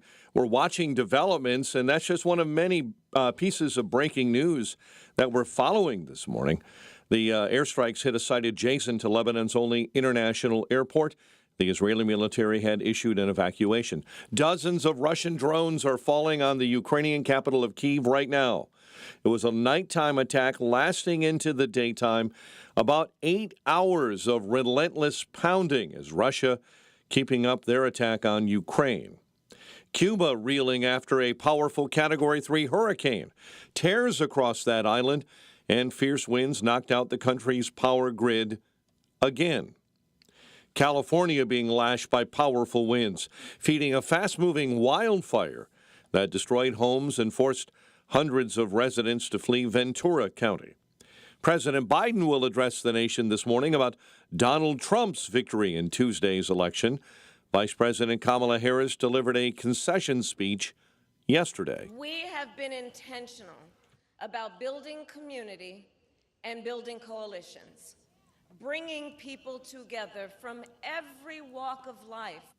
Republican National Committee co-chair Lara Trump joined Fox's Hannity last night, saying the president-elect will go down as a unifier of the country. People can only be manipulated for so long, and I think they're starting to see that the truth about Donald Trump is that he never needed this job. He ran for president of the United States because he loves this country. He has sacrificed nearly everything, including almost sacrificing his life. The race for control of the House of Representatives is still undecided as of this morning. The Justice Department seeking ways to wind down 2 criminal cases against Donald Trump now that he's been re-elected because of a policy that a sitting president cannot be prosecuted. Federal Reserve wraps up a 2-day meeting today with a highly anticipated announcement on interest rates. A convicted felon is charged in the killing of a Chicago police officer this week. We have filed multiple charges in this case, including first-degree murder of a police officer, the first-degree murder, attempted first-degree murder of a police officer, residential burglary, and possession of a machine gun. Darian McMillan of Harvey faces murder and attempted murder charges. In that case, a Will County judge ordered McMillan on electronic monitoring last month in a pending drug case. DePaul University officials confirm 2 Jewish students visibly showing support for Israel were physically attacked outside the Lincoln Park campus Wednesday afternoon near the Student Center. A village board meeting got underway in Dalton Wednesday night, but not in the usual location, but still the usual fireworks. They began before business even started and continued into the meeting. My $619 compared to your $200,000 is nothing compared. So you want to talk about $619? Talk about what you have spent. Dalton Mayor Tiffany Henyard had her pick for police chief voted down. She had previously appointed Ronnie Burge Sr. without board approval, and the court blocked it. Even though officials voted down the appointment, Burge can still temporarily serve for 30 days. The Bulls lost to Dallas 119-99. Blackhawks fell to the Red Wings 4-1 at the UC. Little hot stove baseball. Angels signing free agent pitcher Kyle Hendricks to a one-year deal. Hendricks has spent his entire 11-year major league career with the Cubs. The news service of Papa Nicholas Coffee, a Chicagoland tradition for over 5 generations, combining heritage and innovation in every cup. Hot air roasted locally and cold blended in small batches to ensure premium quality. Online at papanicholas.com. A check of traffic and weather on the way next on AM 560. President Trump is heading back to the White House in a hard-fought battle. Your communities will be richer and your future will be brighter than ever before. This will be the golden age of America. Donald Trump has beat the odds. How will this change the trajectory of the country and the economy? Yeah, you know there'll be plenty to talk about. So keep it right here. AM 560, The Answer. At Balance of Nature, the quality of our products always starts with TLC, tender, loving care. We start by ensuring that only the finest fruit and vegetable ingredients are selected for our supplements. We put our ingredients through an advanced vacuum cold process that removes their moisture. Then they're ground up into a fine powder, encapsulated, and voila! Our fruits and veggie supplements are made just for you with love. And our commitment to care doesn't end there.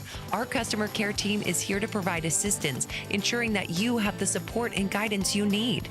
It's the tender, loving care you can see, smell, taste, and feel with every delivery. Celebrate this season with Black Friday savings all month long. Sign up as a new preferred customer to get 50% off your first order, plus a free fiber and spice supplement. Go to balanceofnature.com or call 1-800-246-8751 and get this exclusive Black Friday offer by using discount code CHICAGO.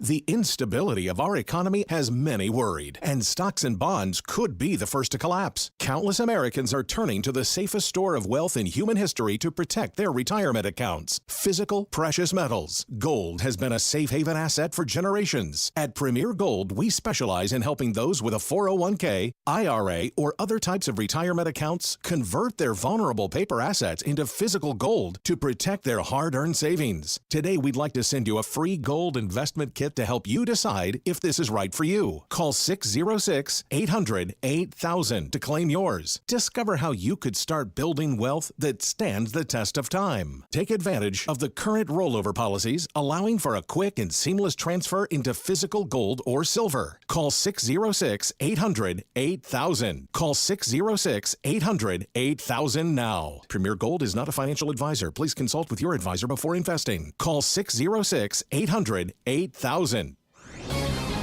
This is Ed Morrissey of HotAir.com for Town Hall. We just witnessed the greatest comeback in American political history. I'm not talking about Donald Trump, although it certainly applies to him too. I'm talking about the American people and their mandate to end lawfare as a political tool. Democrats spent the last 2 years piling indictment after indictment on Trump, from shady local DAs to the Department of Justice, all to stop Trump from running again. And with each indictment, voters became more attuned to what the left was doing, and they rallied to Trump's side, turning him into a more powerful political juggernaut. Trump barely won in 2016 and barely lost in 2020. This time he built a new coalition, flipping Rust Belt and Sun Belt states by firm margins, even winning the popular vote, something no Republican presidential candidate has done in a generation. The American people just acquitted Trump with a mandate, sending a message to future office holders to stop using lawfare as a tool to win elections. It's a win for Trump and the American people. If you're experiencing low energy, brain fog, or bloating, then your body might need a detox. Active Liver from New Nordic makes it easy to help your liver to detox your body all year long without major changes to your diet or lifestyle. 640, let's check the roads. In our Team Hochberg Traffic Center, in this update, a service of the Byrna Less Lethal Launcher. How are you preparing to protect your family from the increase in crime? The Byrna Launcher can stop an attacker in their tracks. Don't compromise on safety. Byrna is legal in all 50 states. No background checks or permits required. And it's shipped right to your door. Visit Byrna.com. That's BYRNA.com. Eden's right now 24 from Lake Cook Road into the junction. 1 hour on the Kennedy trip inbound from O'Hare into the Burns Circle interchange. Bishop Ford, accident, center lane block. It's inbound between 115th and Cottage Grove. Chicago's Morning Answer with Dan and Amy continues next. Now, your official Chicagoland weather forecast. Clouds will give way to sun today. High 58, clear and 42 overnight, cloudy and 47 right now. Your next news update is at 7. Chicago's Morning Answer continues next on AM 560, The Answer.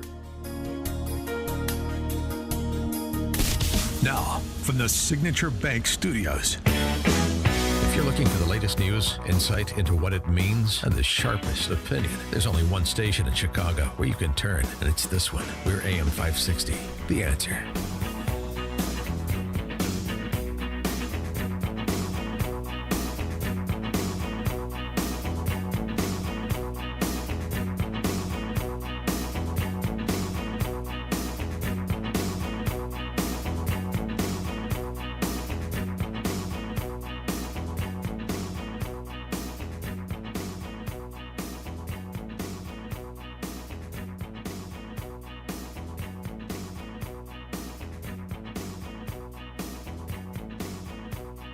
Top of the morning, Ann and Amy. So let's play a little fantasy politics because, of course, the personnel decisions that Trump makes, particularly the top shelf ones early on, chief of staff, his inner circle, cabinet officials, cabinet secretaries, it's going to be indicative of whether, as advertised, some real lessons were learned from the 2016 experience or they weren't.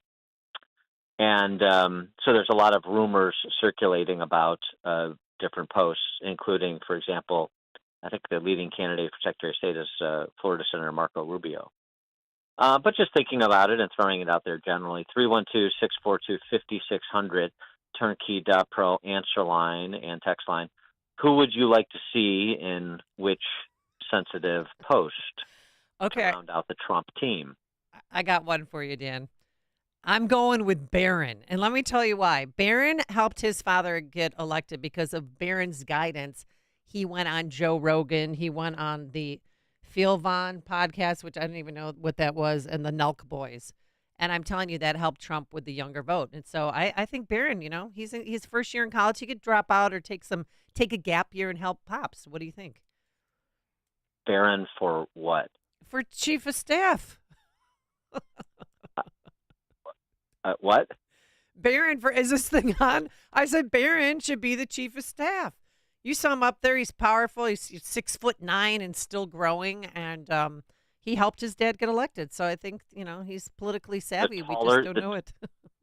The taller you are, the better chief of staff you'll make. Exactly. The closer you are to God. Yes. Okay. If anybody would like to second that nomination, Barron. 19-year-old Barron Trump to be the president's chief of staff. No, I don't think so. The people that are actually rumored, I haven't heard Barron, and nobody else has either. But Susie Wiles, who is basically his campaign manager, a longtime political strategist from Florida, she's in the running. Some names some people might not like, I understand, to be in the running. Kevin McCarthy, really, former House Speaker. Yep. Howard Lutnick, who is running the transition team and is the chief executive of Cantor Fitzgerald. That's an interesting choice. I mean, he's a fellow billionaire. Somebody in the industry can correct me if I'm wrong, but I think Cantor Fitzgerald has something like 10,000 employees, so runs a big organization, big, complicated, successful organization. So those are some of the names. Now Barron Trump has been included, at least here. Please don't, if anybody talks to anybody in Trump world, please don't tell anyone that the idea for Barron came from this show. 312-642-5600. You can also text us. Text messages are flying in. Dan and Amy, what about Sebastian Gorka? What about him? To be chief of staff. No. Okay. Maybe think beyond people, just that, in the media or in the Salem lineup or in the family. There's a whole bunch of other people that live out there in America. I don't know. Marco Rubio for Secretary of State.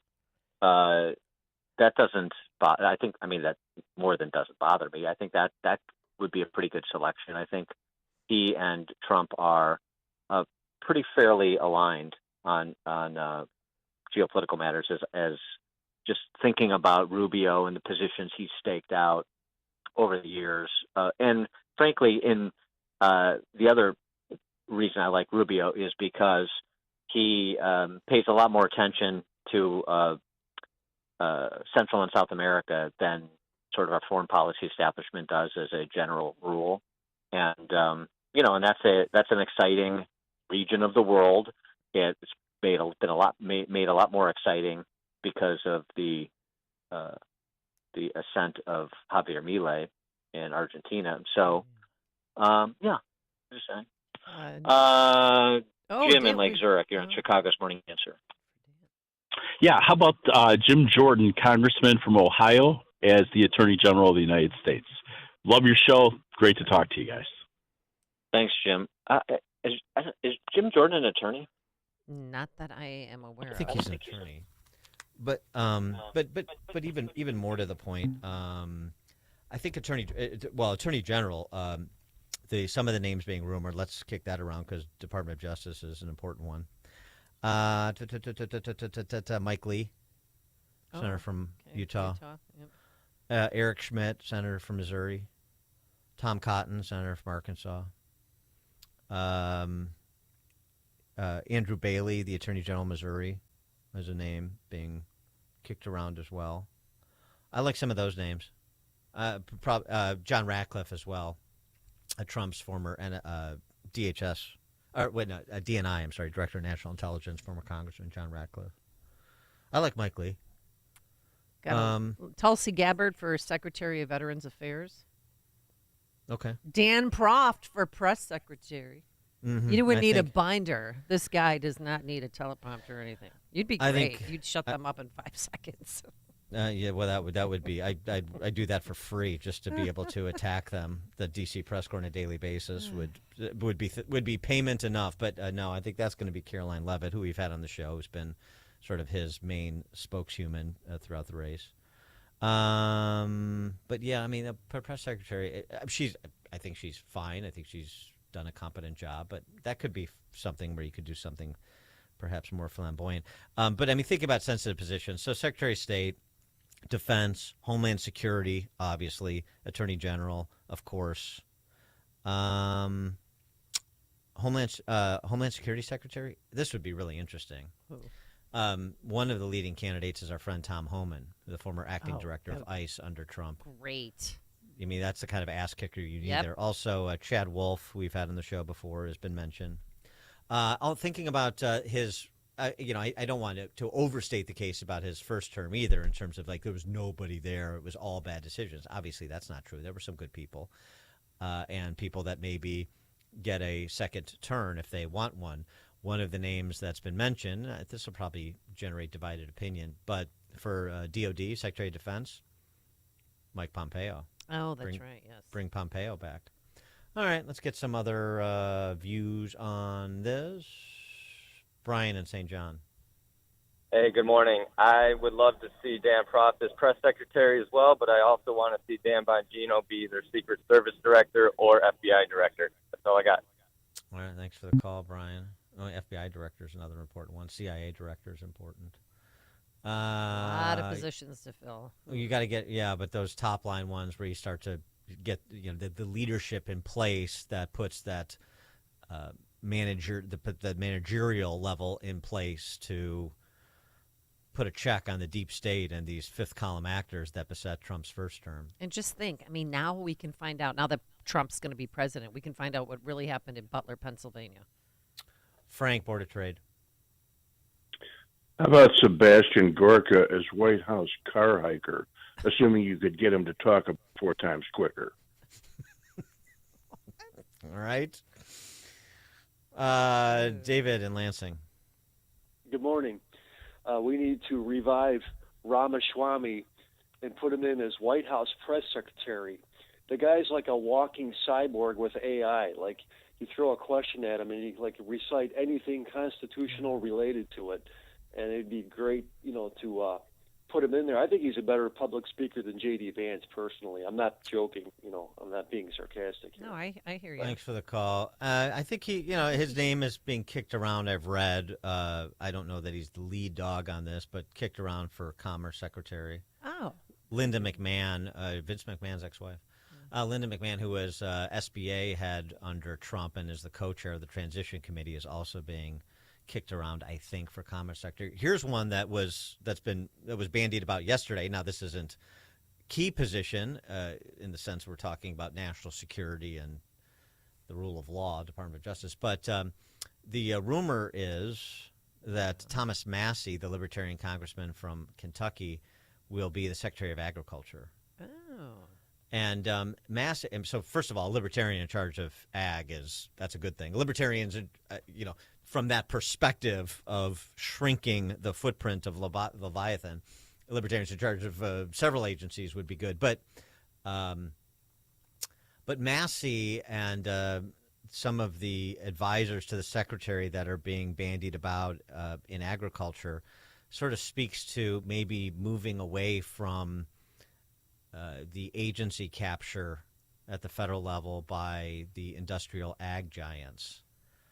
It's sort of crosses into MAHA world, Make America Healthy Again, with some of what RFK Jr. has been saying about our food supply. It's just interesting because some of this is going to represent a break from Beltway thinking if it continues or if it goes in the direction that's suggested, which, I'm all for, actually.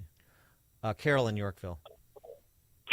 Hi, I think he should go outside the government to get people to be Secretary of State and so on. Look what Betsy DeVos did for him. Look what Mike Pompeo. We don't want to take our senators and our congressmen that are good out of their jobs. Get somebody outside the government to do this. Thank you.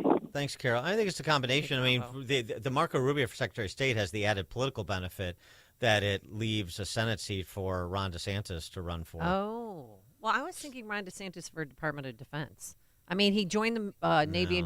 He joined the Navy in 2004. He was a lieutenant, served as legal advisor to SEAL Team 1, and was deployed to Iraq in 2007. But no, JAG Corps guy. I think of him more in a prosecutorial role. But okay. But I like Senate spot would be sweet. Yeah, I like that play for him better because then he sticks around and he is around for 2028. I mean, I don't want to get into DeSantis, Vance primaries and things like that, but I'm just saying it's good to have talent that is in position. But we'll see. Grant and Rockford. Good morning, you guys. Mike Flynn for Attorney General and Vivek Ramaswamy for Press Secretary. He'll hold their feet to the fire, and Mike Flynn, I feel like he deserves vengeance. Yeah, but Flynn's a military guy. He's not a prosecutor. Yeah. And vengeance. Department of Interior qualification. What about my favorite position? You want to be Secretary of Department of Interior? Yeah. No, I'm just trying to think something for Flynn. Rich, Indian Head Park. Good morning, Dan. Good morning, Amy. Dan, I agree with you 100%. I think Tom Homan for a replacement for Mayorkas would be the best thing they could do. Thanks for the call, Rich. Here's something that is also circulating. Elon Musk is drafting a email to the head of every federal agency asking the question, what did you get done this week? He's just sticking it right between their eyes. I love it.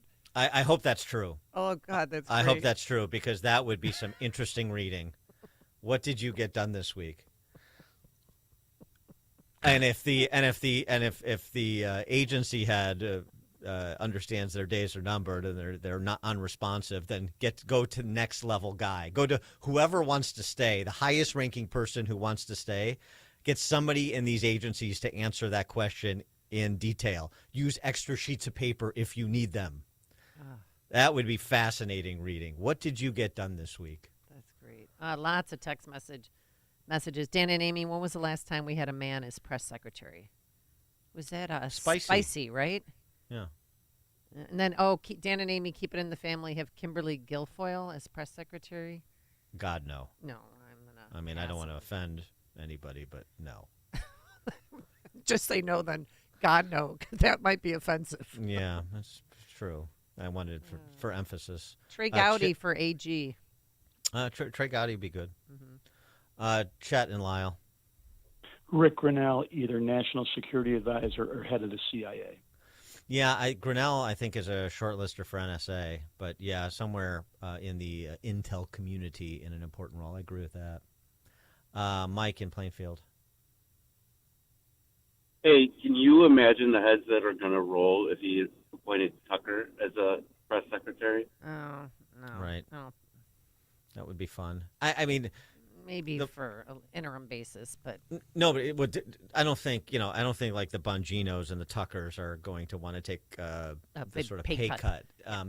And they're just as influential sort of on the outside.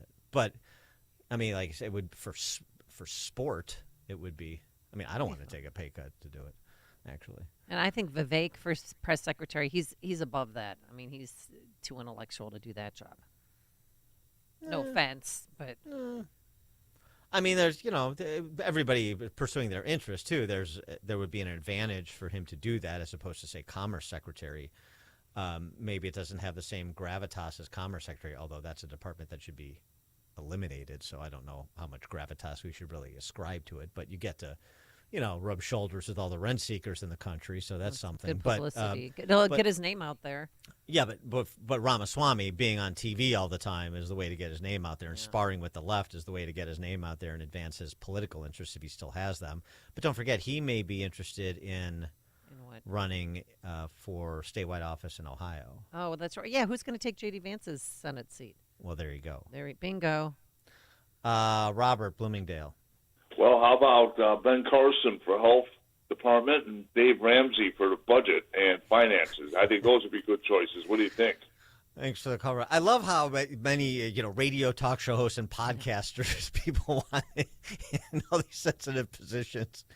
Very interesting. Here's a good one. Oh, real quick. Ted Nugent for Department of Interior. There you go. Yes, I do like that. I'm 100% with that. The Nuge, a cabinet official. Who would have thunk it? That would be perfect for Trump's second term, actually. That's the best suggestion I've heard. Dan and Amy, Chicago's Morning Answer. Oh, coming up, I guess we're up against it. Yes, we are. All right, coming up at 7:07, we'll continue talking. Yes, we will. But now let's head into the newsroom. Here is Mike Scott. Good morning, Mike. Dan and Amy, convicted felon is charged in the killing of a Chicago police officer. Mayor Johnson weighs in on the Trump victory. A mother and son killed in a Cicero fire. We'll hear more secret FBI recordings from the Madigan trial. And the UAW in Belvedere may vote on a Chrysler strike. Bulls get crushed by the Mavs. Blackhawks lose to the Red Wings. And former Cub Kyle Hendricks signs a one-year deal. WIND Chicago News Time, 7 o'clock. President Biden will address the nation. And I'm Dave Anthony, Fox News. In 3 hours, the day after he called President-elect Trump to congratulate him and pledge a smooth transition. Biden was told privately this summer that he had a 0% chance of beating Trump. But after that, Harris got a huge bounce when she joined the ticket and had a glitzy convention. And now campaign staff are getting an email from their boss, Jen O'Malley Dillon, that says, I know the vice president isn't finished in this fight. That was the gist of the VP's remarks at Howard University yesterday. NBC News is reporting the Harris team did not spend much time writing a concession. They thought her initial remarks were just going to be about keeping the faith, during a days-long vote count. Now, across the country, that's Fox's Peter Ducey at the White House, by the way. Across the country, Trump gained votes in several thousand counties from 4 years ago. In Philadelphia, where Harris did worse than hoped, the Democratic Party leader in the city, Bob Brady, blames her campaign, telling Fox. The national campaign, nothing, zero. They had no respect, they had no coordination. They didn't talk. I never even had a conversation with the lady. Meanwhile, President-elect Trump is planning his next administration and cabinet. Senior advisor Jason Miller tells Fox. He knows many of the people that he wants to bring with him, and some of these issues can't wait until he gets sworn in. Obviously, we have what's happening at the southern border. There are different things that President Trump can do simply by being the president-elect. The Trump nominees have an easier path to confirmation with a Republican-controlled Senate in the next Congress. The GOP has won 52 seats and leads in another race in Pennsylvania. A military commission judge has overruled Defense Secretary Lloyd Austin on the plea deals for 3 9/11 terror suspects, restoring those agreements that would have mastermind Khalid Sheikh Mohammed avoid the death penalty. Frustrating Brett Eagleson, president of the group 9/11 Justice, he tells Fox. Nobody has ever listened to what the families want in any regard to any of this. Eagleson was a teenager when his father, Bruce, was one of the nearly 3,000 people murdered in the attacks. America's listening to Fox News. 44 degrees and sunshine at 7:02 on AM 560. The Answer. Good morning, everyone. I'm Mike Scott. A convicted felon is charged in the killing of a Chicago police officer this week. Darian McMillan of Harvey faces murder and attempted murder charges. Officer Enrique Martinez was shot and killed during a traffic stop Monday night. Martinez was shot and killed protecting the city of Chicago. Today is the first step in bringing his killer to justice. Superintendent Larry Snelling yesterday saying McMillan used a handgun that was equipped with an extended magazine and was modified to fire automatically. A Will County judge ordered McMillan on electronic monitoring last month. He previously pleaded guilty to a felony charge of aggravated discharge of a firearm. A mother and her teenage son are dead following a fire in Cicero. Our guys showed up on the scene. There were reports of people trapped.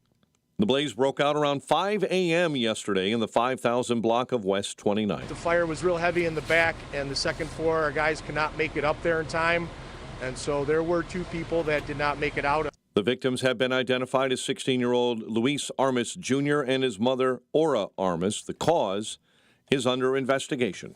DePaul University said 2 Jewish students, visibly showing support for Israel, were physically attacked outside the Lincoln Park campus on Wednesday afternoon. The university president said the attack happened around 2:30 in front of the Student Center. The Bulls were crushed by Dallas 119-99. They take on the Timberwolves tonight.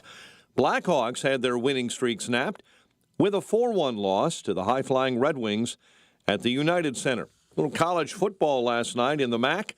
Northern Illinois beat Western Michigan.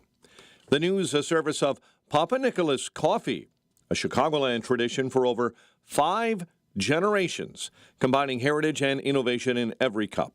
Hot air roasted locally, cold blended in small batches to ensure premium quality. Online at papanicholas.com. A check of traffic and weather on the way next on AM 560. Make sure that you never miss a day of Dan Proft and Amy Jacobson when you subscribe to the Chicago's Morning Answer podcast, presented by Signature Bank.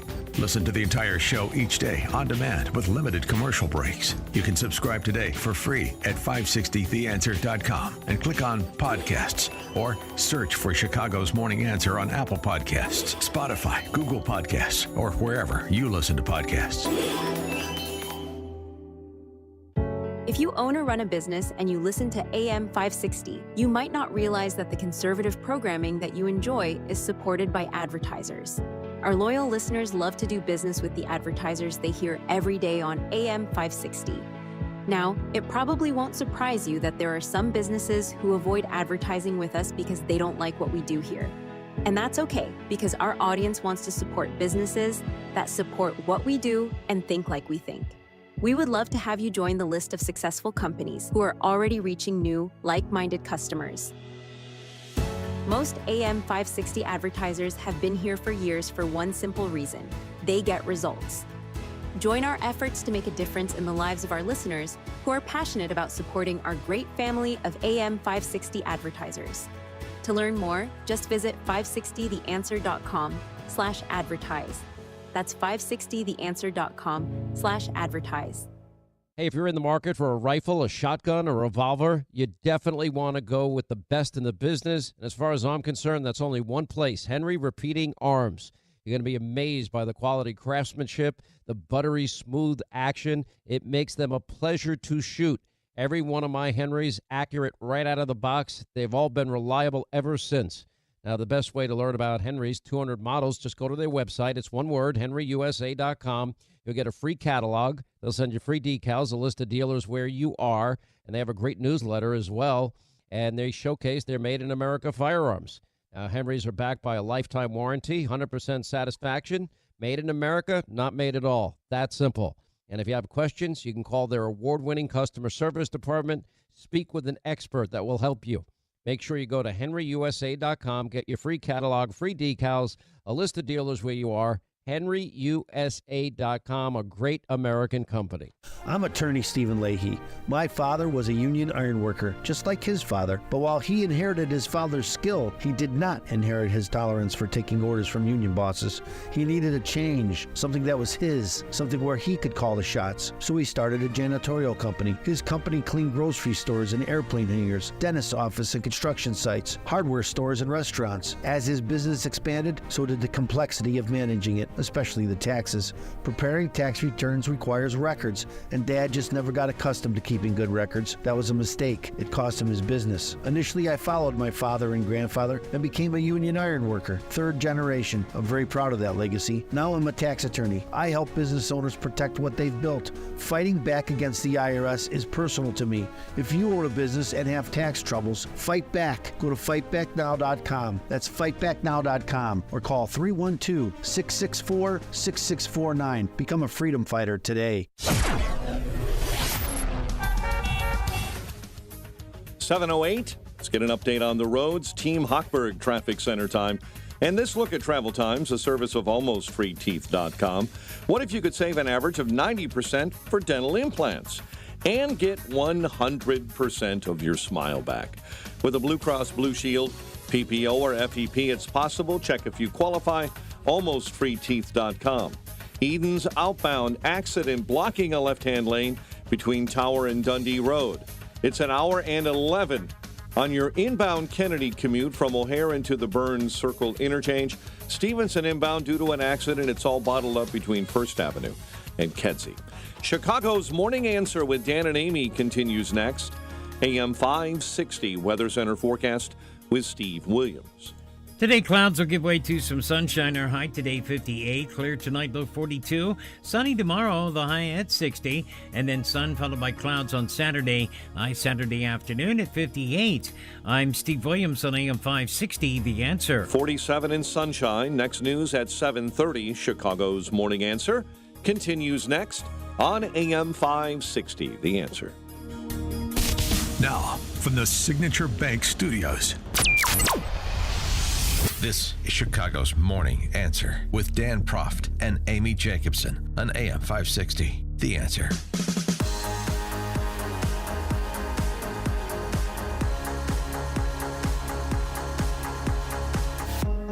Top of the morning, Dan and Amy. As we were discussing previously, the post-mortem from much of the left, at least the leftist media types, is that Trump was victorious because racism, sexism, even heightism.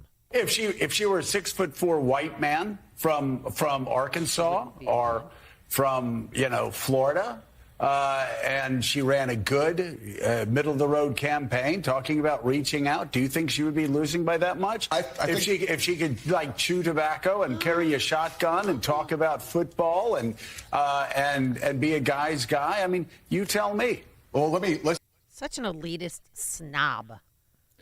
Joe Scarborough there offering that keen insight, and it continued throughout election night and into the morning, morning after, including with those delicate flowers on the view. Sunny Hostin. I'm surprised at the result, but I'm not surprised. As a woman of color, I was so hopeful that a mixed-race woman married to a Jewish guy could be elected president of this country. And I think that it had nothing to do with policy. I think this was a referendum of cultural resentment in this country. Well, The honkies did it. I know Joy Reid was very angry with the honkies, particularly the honky women. I got it. Something about those honkies, though.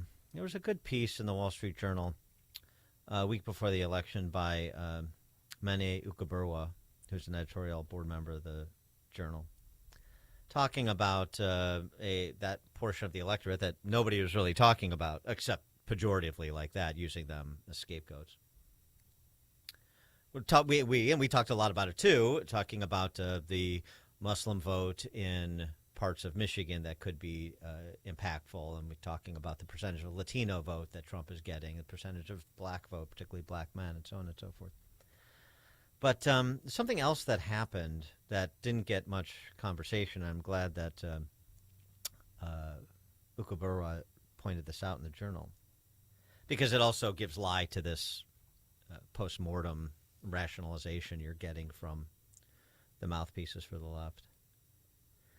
On August 15th, less than a month after she became the Democrat nominee, Ms. Harris trailed Trump by 12 points among white voters, was tied with him among all voters 60 or older on August 15th.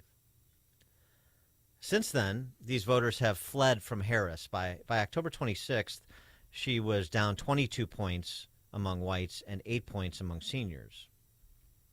And in point of fact, he points out, this is a piece that was published on October 30th, a week before, Trump's support among blacks and Hispanics was flat. His share of voters 18 to 29 rose, but only 7 points.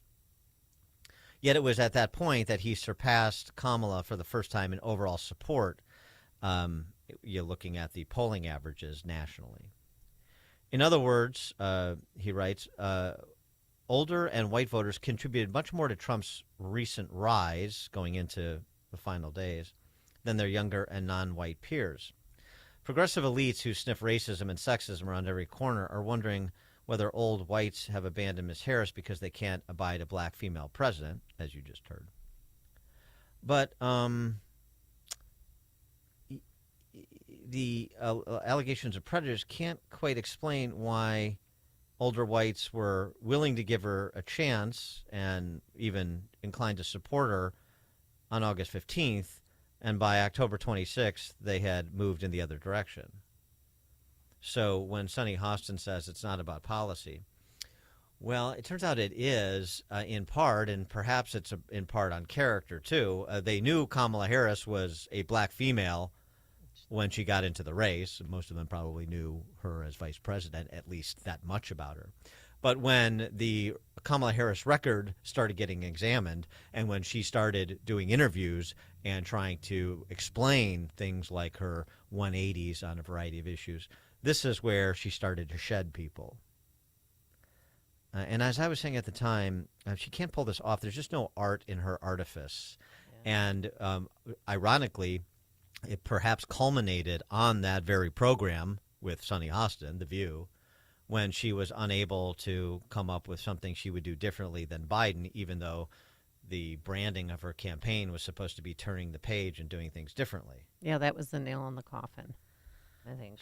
For more on all of this and other related issues, we're pleased to be joined by Noah Rothman, senior writer at National Review, author of The Rise of the New Puritans, Fighting Back Against Progressives' War on Fun.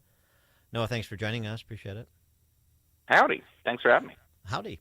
Speaking of howdy and speaking of fun, I mean, just as a quick aside, we just had a suggestion from a caller that I think you'll find fun. We're talking about all the potential persons for Trump's cabinet and other sensitive positions. Somebody suggested Ted Nugent for Department of Interior. What do you think? I don't know if he has the skill set. Certainly has the communications chops, though. Oh, yeah. Probably make that office really fun. What He about could have, he could have somebody no one does else is up for the job, though. somebody does the day to day, and he's just the the face guy. Yeah, I like that. And Noah, somebody else suggested Mike Rowe as labor secretary. Oh, I like that too. That's actually a more serious suggestion. I think he would probably do a pretty good job on that. He'd hate it. He would hate the role, but he would probably pull it off. So give us your summation on what happened on Tuesday. Well, I mean, a global take is that this race was probably over months ago. And it just didn't show up in the data. And we will never be able, it's at this point, because Donald Trump is not constitutionally capable of running again, we will never be able to fix the problems associated with reaching Donald Trump's voters. And not because that pollsters hadn't tried or hadn't applied methods that made it easier to capture white working class voters. They did, and they largely accounted for a lot of that problem. But if you think it's tough to get a hold of white working class Americans with low social trust who don't answer the phone, who don't really trust institutions or media outlets, and don't talk to pollsters, try applying that to young African American males. It's infinitely more difficult, and the same problem arose, and there was no time to fix it or address it because we don't understand the contours of it. We only have data now to address it. But exit polling, to the extent that it's valuable, and it's not really just yet, there are still probably like 10 million, 15 million votes still out in the West. And it takes a long time to count those votes, and only then will we have all the votes and weight them necessarily to make the exit polls make sense. Right now, they're not representative data. But it's data. And when it's really, really lopsided, we can make some inferences. And one of the lopsided trends is that voters pretty much made their decision in this election before September. 80% of voters, according to their unweighted early exits, made their decision in September. And the lopsided nature of these results suggests that the vast majority of those voters had committed to Donald Trump in the summer. So there's a potential for us to look back on these last 2.5 months of this campaign and really conclude that nothing actually mattered, that the die was cast probably around the first assassination attempt against Donald Trump, and everything else was just a series of motions to the inevitable conclusion.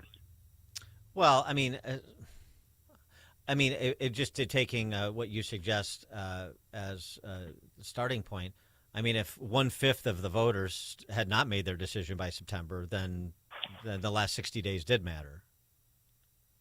Well, they did. So those same early exits found independents, pure independents, going for Harris by 3 points, 49% to 46%. I don't know if that'll hold up over when we find out all the votes that are cast in the West. But it's probably a margin that will not move so much. And a lot of the polling captured in the last week of the election indications that independents were moving in Harris's direction, that they were late breaking for her, which is abnormal. You would expect, given the environmental conditions that favor Republicans and the nature of the incumbent, anti-incumbent dynamic, that undecided voters this late in the process would break to somebody who represents a challenge to the incumbent. And we weren't seeing that necessarily. And the exits, or we were seeing that in the polling. We were seeing, we were seeing independents gravitate towards Kamala Harris in sort of counterintuitive ways. And it does seem like the exits bore that out. But the overwhelming strength of Donald Trump's coalition comes from not just unaffiliated voters, but also Democratic voters. And we're seeing this across the board. It's a classic red wave. The shift is all but uniform. And it's mostly pronounced where Republicans had a lot of room to grow. Where do they have a lot of room to grow? In the suburbs, exurbs, and in big cities. Well, what about the big cities? Yeah. Donald Trump did really well. He won 5 wards in Philadelphia. Yep. I mean, there's no Republican that you can say has ever matched that performance. So the Democrats need to rebrand themselves. And I mean, they did try to go after rural voters by pandering to their base by, showing camouflage hats with, Harris Walls hats, and showing that he's a hunter, he's a man, but not too masculine. What are they going to do now? Remember that? He can hunt, but then there's a softer side to Tim Walz too. Yes. Well, I mean, the gender dynamic of this race is really quite fascinating, and it's very difficult for Democrats to talk about it because they just don't have the vocabulary. They're afraid of the sort of conclusions that I think you would have to draw, which is that their efforts to appeal to men were coming from a place of that is very condescending and, at the risk of being offensive, rather feminized in a way that was not appealing to men, and not feminized in the way that men actually like, because men do like women. But in a way that's and women like manly men. Well, wait a second. Like, in a way, I mean, but it is. I'm sorry. Tampons. Are you saying that Coach didn't come across as particularly masculine? It is, but Maybe it is tampons. masculine in it.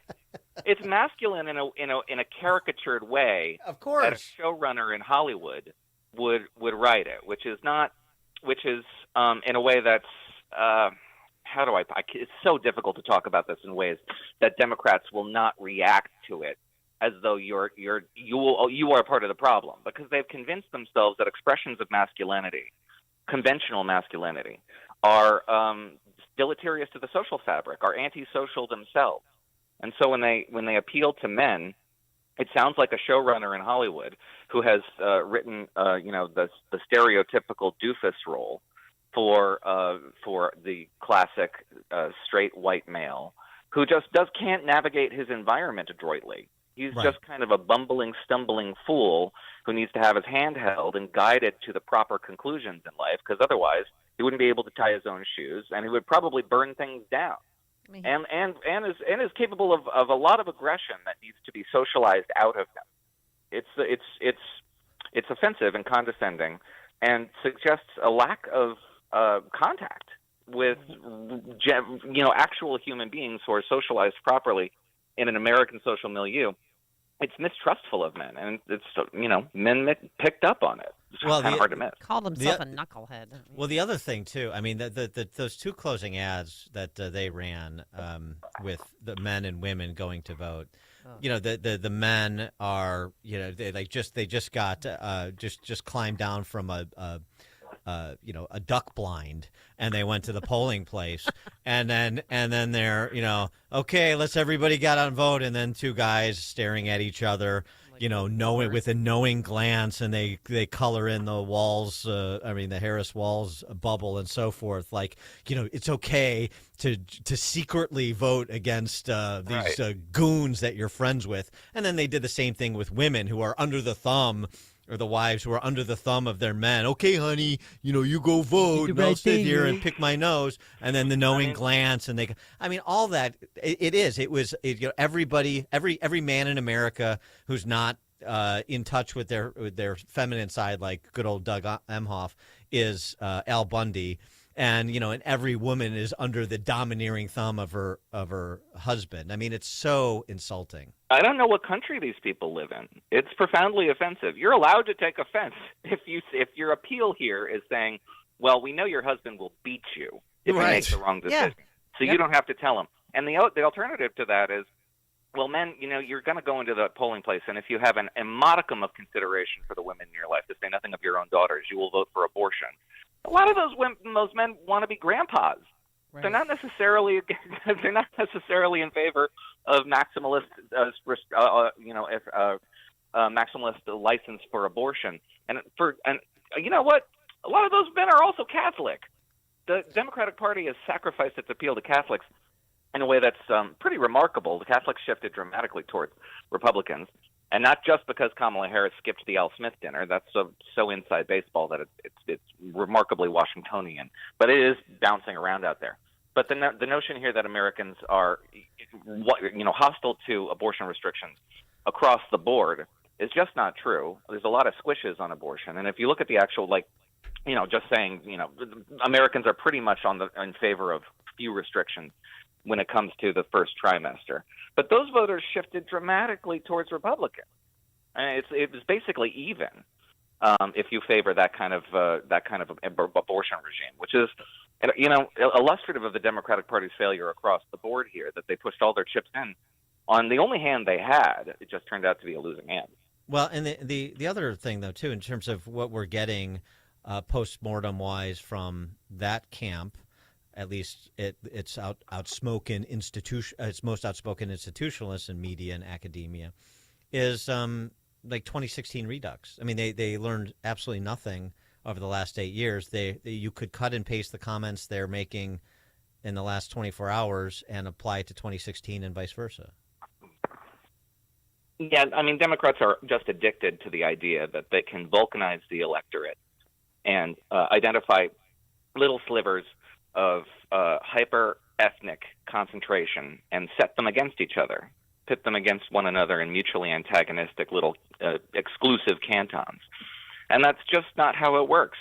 I mean, Donald Trump managed to outflank that strategy, not because he was appealing to minority voters. But again, Democrats don't have the vocabulary to talk about this.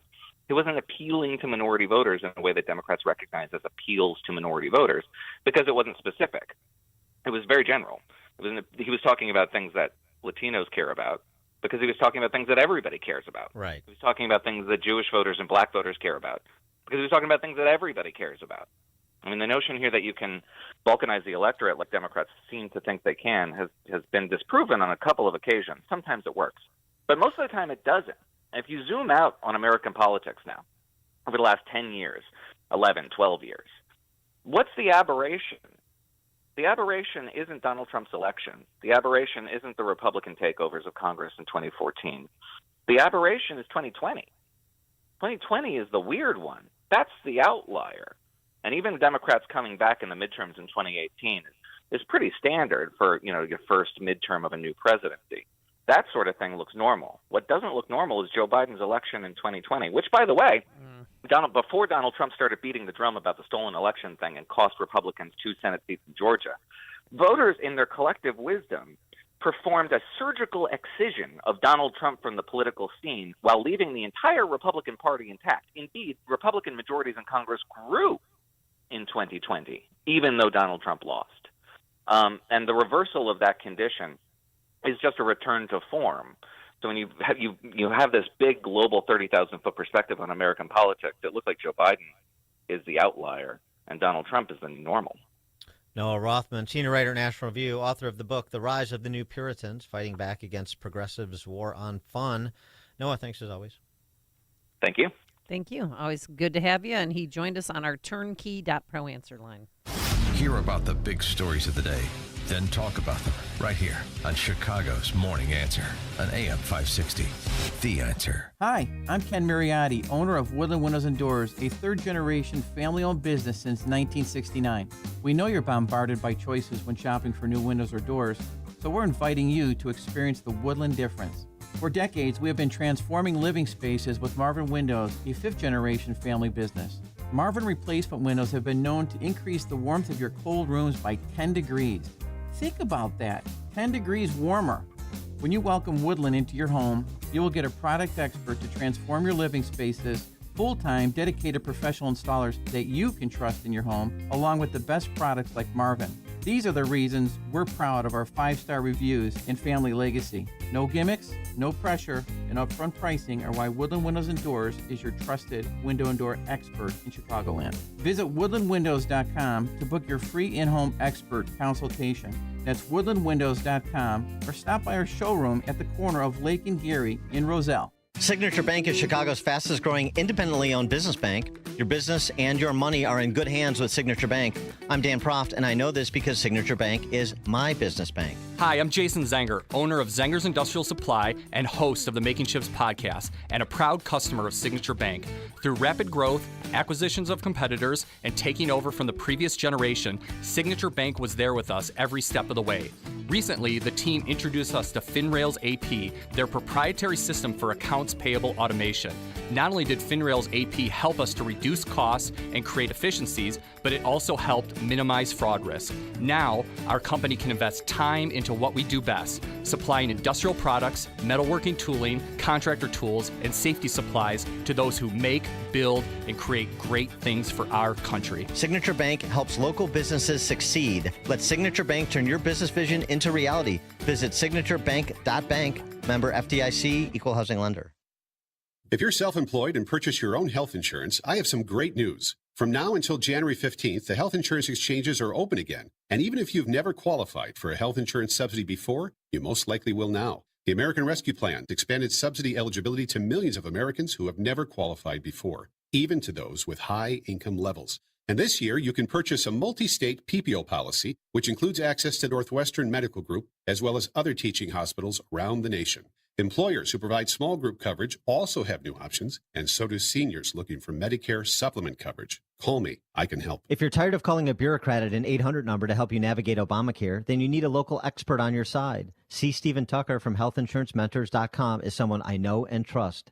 He's a 30-year licensed broker who's been educating our listeners for more than 10 years. Steve, how can our listeners get in touch with you? Thanks, Dan. They can visit healthinsurancementors.com or call me directly at 630-674-1551. AM 560, The Answer. All right, coming up on Chicago's Morning Answer. At 7:37, Jack Smith has been sidelined, but is that enough? We'll talk lawfare with Cornell law professor William Jacobson. 7:37. Yep, and the future of all of Trump's criminal and personal cases. But now let's head into the newsroom. Good morning, Mike Scott. 45 degrees, and we have sunshine this morning. Several large airstrikes hit Beirut's southern suburbs early this morning, including one landing on a site adjacent to Lebanon's only international airport. California being lashed by powerful winds that fed a fast-moving wildfire that destroyed homes and forced hundreds of residents to flee in Ventura County. President Biden will address the nation this morning about Donald Trump's victory in the Tuesday election.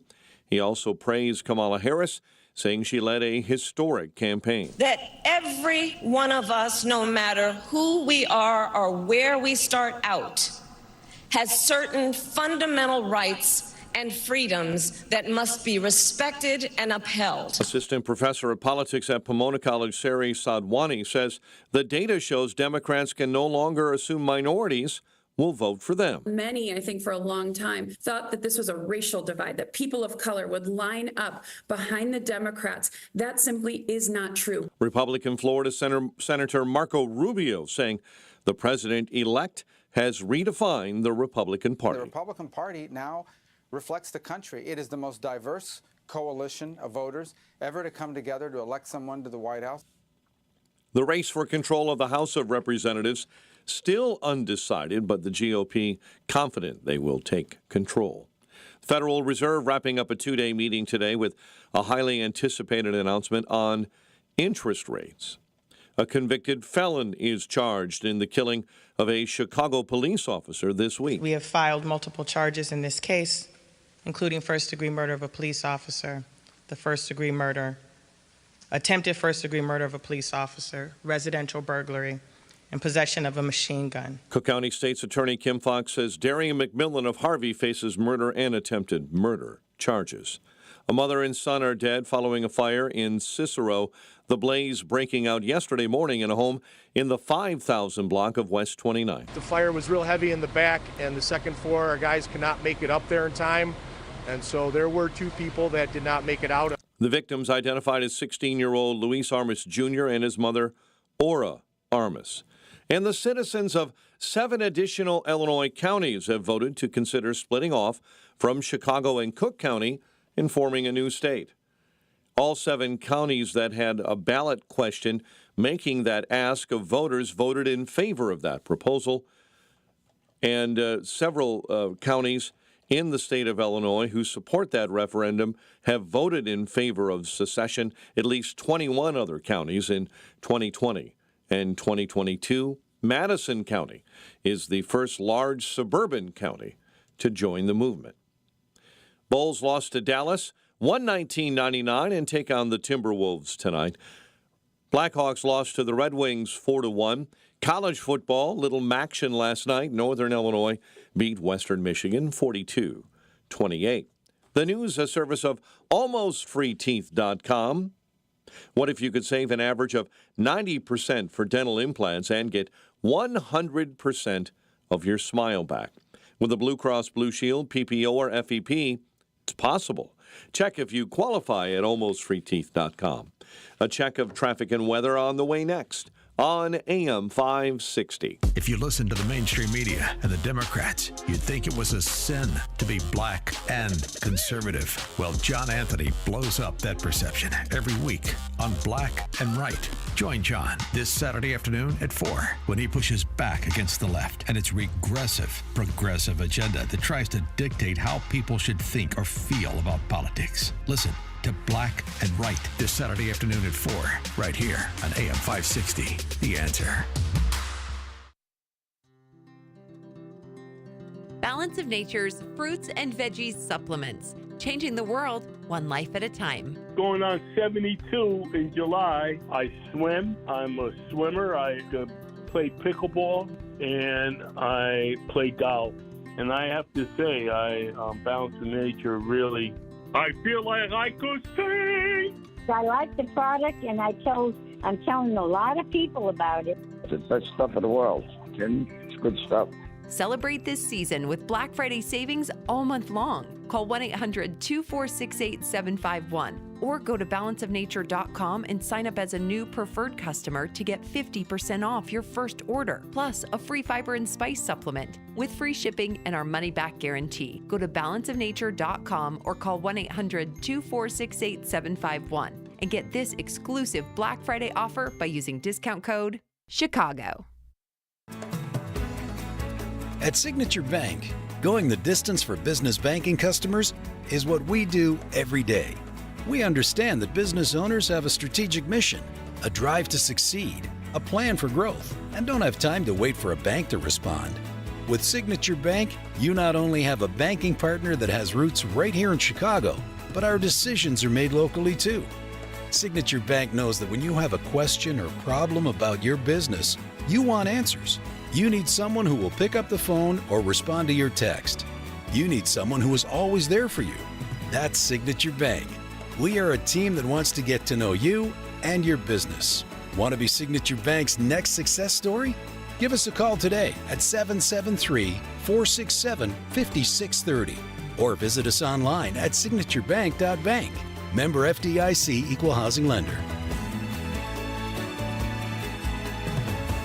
The holidays are right around the corner, and it's a time to be home for the holidays. Why not purchase a new lift chair recliner from Mars Medical for you or your loved one to rest in after your big turkey dinner? Mars Medical in New Lenox has 8 models currently in stock to choose from, starting at $829 with free local delivery. Mars Medical also has monthly rentals for lift chairs available if needed for your holiday visitors. Give the gift of mobility, as Mars Medical also has medical scooters and power wheelchairs available for purchase or rent. They make great holiday gifts, and they have many sizes and models to choose from. Financing is available on any purchases over $200 at Mars Medical through Care Credit. Remember, lift chairs, scooters, and power wheelchairs make great Christmas gifts for your loved ones. So get to Mars Medical today and have your new chair in time for the holidays. Mars Medical on the north side of Route 30 between Cedar and Vine Road in New Lenox. Or go online to marsmedicalsupply.com. Mars Medical. Customer care that is out of this world. Is thinning hair or a receding hairline making you self-conscious? Try Hair Grow from New Nordic. Stop feeling embarrassed about thinning hair and start feeling your best with Hair Grow. 7:39, Team Hochberg Traffic Center time. And this update is a service of Trimlight Chicago. You've got to see it to believe it. Amazing, customizable, and permanent holiday and year-round accent lighting for the exterior of your home or business. It's not too late to book your holiday installation, but do it today with Trim Light Chicago. Stevenson right now, 1 hour from 355 into DuSable Lakeshore Drive. A lot of that problem due to an accident that's been taken out of your way, but delays remain. First Avenue to Kedzie. Dan Ryan inbound, 1/2 hour. 95th into the Circle interchange. Tri-State, due to an earlier accident, you're all jammed up northbound between I-57 and Crawford. Chicago's Morning Answer with Dan and Amy continues next. Now your official Chicagoland weather forecast. Clouds this morning have given way to sun in a high of 58. Currently partly cloudy and 45. Your next news update is at 8. Chicago's Morning Answer continues next on AM 560, The Answer. Now, from the Signature Bank Studios. Only the biggest stories, only the biggest guests, and only the biggest opinions. This is AM 560, The Answer. Top of the morning, Dan and Amy. So yesterday it was announced that DOJ is walking away from those cases that Jack Smith was attempting to prosecute against President Trump. But that is not the end of the situation, not with Smith and not with Trump's legal wranglings. Don't forget, he has a sentencing hearing scheduled in New York on November 26th. Oh, that's right. Just in time for Thanksgiving. And if I'm Trump, yeah, I am not going to move that Merchant set aside that verdict. I am going to show up on November 26th and just sit there. And what do you got, Judge? Yeah, what do you want? What do you and Alvin Bragg want to do? Yep, get in his face. I want a moment, because allowing people to walk away from what they did is not good enough. And so we still have the matter of Merchant. We still have the matter of Fani Willis and her lover. We still have, the DOJ under Garland and Jack Smith, where there needs to be more of a reckoning than just allowing them to skulk away. Right, don't let them And we have the civil case, with the hundreds of billions of dollars judgment against the Trump organization that was brought by New York State Attorney General Letitia James and the judge in that case too, Engoron. So all these people need to be addressed. By the way, I would also include, even though there was no prosecution as of this point, the Arizona Attorney General Chris Mays, that was launching an investigation as to whether Trump's statements about Liz Cheney that were completely bastardized by the D.C. press corps constituted a criminal threat on someone's life. I want an accounting from Chris Mays, too. Letitia James yesterday spoke about the outcome of the election and that she's ready for retribution. They've got contingency plans. So here we are. We've studied their platforms. We've identified certain possibilities, fact patterns. We've created contingency plans. So no matter what the next administration throws at us, we're ready. We're ready to respond to their attacks. What is she? We're ready to respond to any attempts to cut or eliminate any funding to the great state of New York, as the governor outlined. All about the money. So despite what has happened on the national stage, we will continue to stand tall in the face of injustice, revenge, or retribution. Well, as Trump said, his revenge is to get Americans' lives improved post-haste. That's his revenge, is America doing better. But he can outsource some of this to Department of Justice, for example, not for revenge, but for accountability. And I know that accountability for the left and revenge are synonyms, but they're not. For more on all this, we're pleased to be joined by Professor William Jacobson, the clinical professor of law and director of the Securities Law Clinic at Cornell Law School. He's also the founder of the legalinsurrection.com site and president of the Legal Insurrection Foundation and the Equal Protection Project, too. Professor Jacobson, thanks for joining us again. Appreciate it. Thanks for having me on.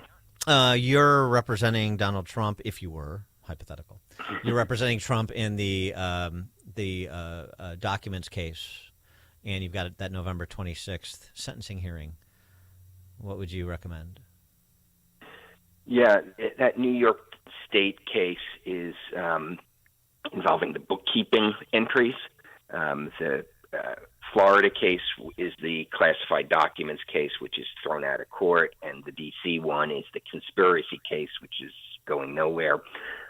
So I think that, first of all, people need to understand next week, November 12th, the judge will rule on whether the Supreme Court's immunity ruling requires either a new trial or that the verdict be thrown out. And that is, if the judge is looking for an off-ramp, that's the easiest one, which is that some of the evidence introduced at the trial, which predated the Supreme Supreme Court's ruling, so the judge wouldn't have to blame himself for letting it in. Some of that evidence involved conduct that was protected by presidential immunity, and therefore the trial verdict needs to be overturned, and there either needs to be a new trial or the case thrown out. So that could come next week. Everybody's focused on the date later.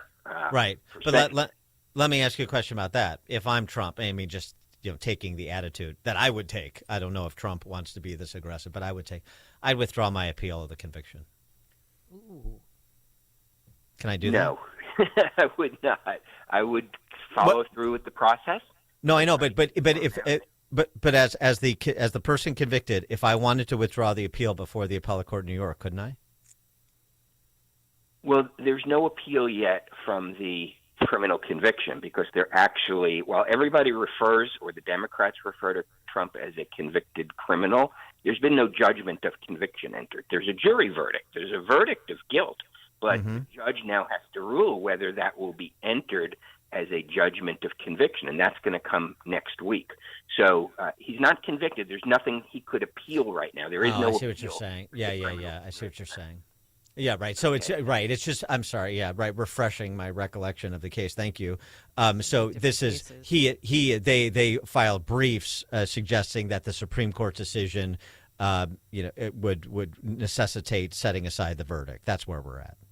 That's right, and that ruling will come next week. And if, like I said, if the judge is looking for an off ramp now that Trump is president-elect, that's the easiest off ramp.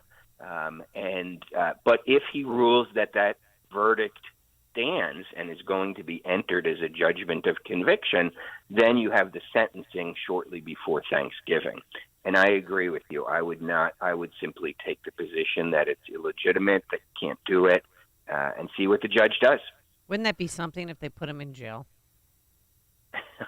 Well, I think it's highly unlikely, even if he weren't president-elect, that there would be immediate detention for incarceration, or how like when they lead the criminal out of the courtroom in handcuffs, immediately remanded for custody. I doubt that would happen. That's going to raise all sorts of issues because he still has secret Service protection, even if he weren't president-elect. But now that he's president-elect, how would you even do that? So I think there's close to zero chance that would happen. Okay. No, I mean, the problem is he's going to take the off-ramp that you just described, and then there's not going to be accountability. I hope he doesn't, but he's going to. But if he didn't, then when he sentences him ostensibly to jail time on November 26th, if I'm Trump, I say, I want to serve my sentence right now. Put me in jail. Because I mean, that much. I mean, my point is to say, like, to get to the larger question is, if he takes this off ramp when we know this was a sham from the beginning, then how do you get any accountability for Bragg and Merchan in this case? Well, that's separate. You can't get it in this case, and you're not going to get it against. I mean, generally. Yeah, generally. I think the Trump DOJ, and maybe you need a special prosecutor here, special counsel here, needs to investigate the Alvin Bragg bringing of this case and whether any of Trump's constitutional rights were violated, whether there was conspiracy, whether there was a falsification of government records, because we have the curious situation here where a very high-ranking assistant attorney general from the Biden administration, went to New York City to lead this prosecution. Yeah, right. There must be communications. So I think the way you get accountability against Alvin Bragg and this whole prosecution is to investigate it. Now, I don't know that anything was done unlawfully or anything like that, but I think there's certainly enough to investigate it, and I think that's how you'll get it. And the same with, the case brought by Jack Smith, the two cases brought by Jack Smith. Was anything improper done there or any records? I mean, all those things can be investigated and should be investigated, and including the New York State Attorney General who ran for office promising to get Trump, and then brought a novel case that probably is going to get thrown out on appeal. So, again, I'm not saying she did anything illegal or even necessarily, unethical. But I think these are worth investigating, where the prosecution function has been so clearly politically weaponized. And in the New York State Attorney General case, she wasn't shy about it, okay? No. She ran for office saying, I'm going to get Trump and his family. But what was it with that press conference yesterday? Both her and Kathy Hochul, vowing to continue to go after Trump for another 4 years. I mean, she looked scared and angry, which is not a good combination. No, my take on it is she's very nervous, okay? Because she, for the past several years, have a massive bureaucracy behind her. I mean, the New York State Attorney General's office is huge, as I'm sure it is in Illinois and other major states. I mean, so she had the full weight of the state behind her to go after Trump. And she is now looking at the full weight of the federal government, which is bigger, going after her. So I think she's very scared. I think she's setting it up that she's being victimized, so she's portraying herself as the victim. She's trying to bring in other political resources. I mean, she's talking about fighting budget cuts. That's not the role of the state attorney general to fight federal budget cuts, okay? No, right. But there's something strange here. Well, that's a good distillation of all that. Thank you. And that's why you're the Cornell law professor and I'm not.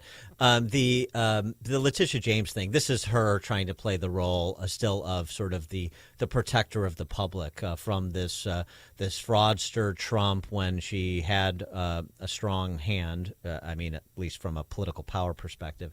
And now when she doesn't, I'm not going to let him come in and seek vengeance on me, hurt you to seek vengeance on me for a legitimate prosecution. That's what she's trying to do. But as you say, a DOJ that just investigates the investigators and the investigation and let's see what they turn up.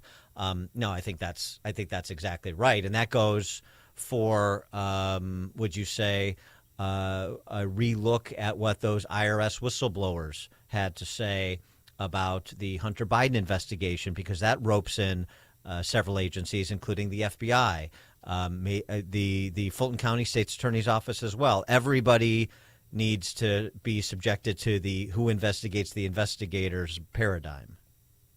I agree with that on the Georgia case, on the Fani Willis case. I do not see Trump doing anything to encourage an investigation of the Biden family. The very interesting thing about Trump is while he is constantly portrayed in the media as an extremely vindictive person, he's actually not. I mean, what did he do that was vindictive in 2016? He, having run for office in a debate saying, you'd be in jail, Hillary, if I were president. As soon as he got elected, he said, we're not going to go after her. No, it wouldn't be good for the country. Yeah, but that was then, and this is now. I don't see him doing anything as to Hunter Biden at all. I mean, if Joe Biden doesn't pardon him from federal offenses, I wouldn't be shocked if Trump, to be magnanimous, said, well, I'm going to do it because it's in the interest of the country. I do not see Trump doing anything to go after the Biden family. But prosecutors who abused him is a different story. Yeah, but there's a separate issue though, and I'm not. You may be right about Hunter Biden. That wouldn't surprise me either. And I'm not saying he's going to go after Hunter or even the Biden family. But the investigation into Hunter Biden, the decisions that were made, the special treatment that was detailed by those IRS whistleblowers. I mean, that incorporates Weiss, that incorporates the FBI. So you still need accountability on the law enforcement side of that case, separate and distinct from who the targets of their investigation were. Yeah, I could see that happening. Okay, but you're right. There is a distinction between going after the Biden family versus going after the corruption of the bureaucracy, which gave him favorable treatment and abused whistleblowers. So that's possible, but I still don't see that as being a priority for Trump himself. Whether his attorney general would do it, but right. I don't see Trump focusing on that. No, I don't think he needs to focus on it. Not if he puts the right person in as AG. Then let's say, for example, Senator Mike Lee do what he's going to do. Yeah, but I still don't. I just don't see it because obviously, while the attorney general is supposed to have a measure of independence, and that goes for all of them in all administrations, the reality is, to some extent, they take their cues from the priorities of the administration, despite their denying it. Okay, how could Merrick Garland had greenlit Jack Smith to do all this stuff, because he still technically supervises Jack Smith? How could all of this happen, unless he was taking his cues from the tone set by the Biden administration? So, we'll see. But then, what's your larger thinking about addressing the lawfare of the last 4 years in terms of sort of resetting the table and the idea of equal protection under the law, as opposed to the LaVentre Beria approach to the enforcement of the law? Yeah, well, there's an emotional part of me that says that Trump should do to them what they did to him. I mean, they took his life apart and picked over it in order to find something to prosecute him on. That's most clear with the New York Attorney General and with Alvin Bragg. I mean, they somehow, through novel legal theories, resuscitated a stale misdemeanor bookkeeping, entry violation, which probably never would have ever been prosecuted. That sort of stuff is really, I think he's got to put them under a microscope. He just does, because prosecutors in this country need to understand that they cannot weaponize their offices for political purposes. I mean, prosecutors have enormous power to destroy lives, and the mere indictment of somebody, the mere bringing of charges can ruin somebody's life, even if a year or two later they're thrown out. So I think an example needs to be set of these prosecutors, the ones who clearly bragged about using their office to get a political opponent. I mean, they weren't shy about it. Alvin Bragg wasn't shy about it. Letitia James wasn't shy about it. Jack Smith maybe didn't brag that way, but that whole process, the whole purpose of going after Trump on what I consider to be an invalid theory in the D.C. case, which is that he illegally conspired to overturn the election. And I've said this since day one. I've probably said it on your show multiple times. That starts from the premise that overturning an election is illegal, but it's not. It's how you overturn the election that might be illegal. Democrats try to overturn elections all the time. There are processes that can, in place to overturn an election. But so you have a conspiracy to achieve something that is not in and of itself illegal. So I've considered that D.C. case tainted, in its origins as to its main legal theory from day one. But, clearly that was politically motivated, all wrapped up in the January 6th stuff. And I think that the Florida case was a little closer to being a legitimate case in the sense that Trump did have some of these records. But that I probably never would have gotten to that level had it not been Donald Trump. It would have been worked out some other way. Professor William Jacobson, clinical professor of law and director of the Securities Law Clinic at Cornell, founder of LegalInsurrection.com, president of the Legal Insurrection Foundation and the Equal Protection Project. Professor Jacobson, thank you as always. Appreciate it. Great. Take care. Thank you. And he joined us on our turnkey.pro answer line. You're listening to Chicago's Morning Answer with Dan Proft and Amy Jacobson on AM 560.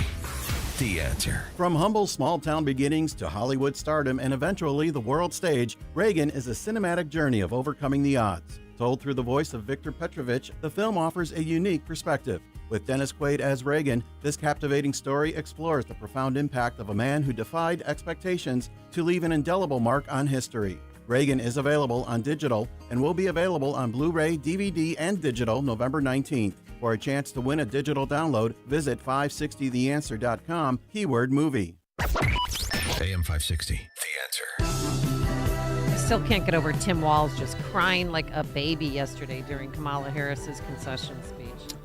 Coming up at 8:08, we'll do more review of the reaction to what happened on Tuesday with Andy Kroll from ProPublica, 8:08. Today, clouds giving way to some sunshine. It'll be a little bit warmer than yesterday, a high near 60 degrees. It's 8 a.m., WIND, Chicago. He's getting ready to take over. I'm Dave Anthony, Fox News. President-elect Trump already working on who to put in his next administration. His son, Donald Trump Jr., tells Fox they want the people who don't think that they know better than the duly elected president of the United States. I want to make sure that those people are in his cabinet.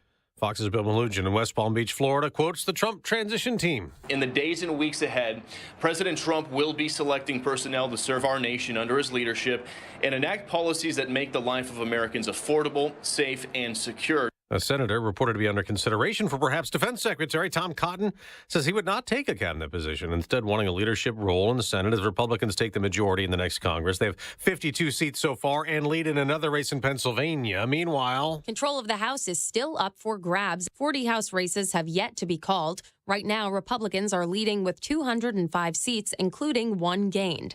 Democrats are trailing with 190 seats, but House Speaker Mike Johnson is confident the GOP will maintain its majority. That's Fox's Brooke Singman. In 2 hours, President Biden will address the nation from the White House. After calling to congratulate President-elect Trump and promising to work out a smooth transition, Vice President Harris also vowed to help with that in her concession speech at Howard University. On the campaign, I would often say, when we fight, we win. But here's the thing.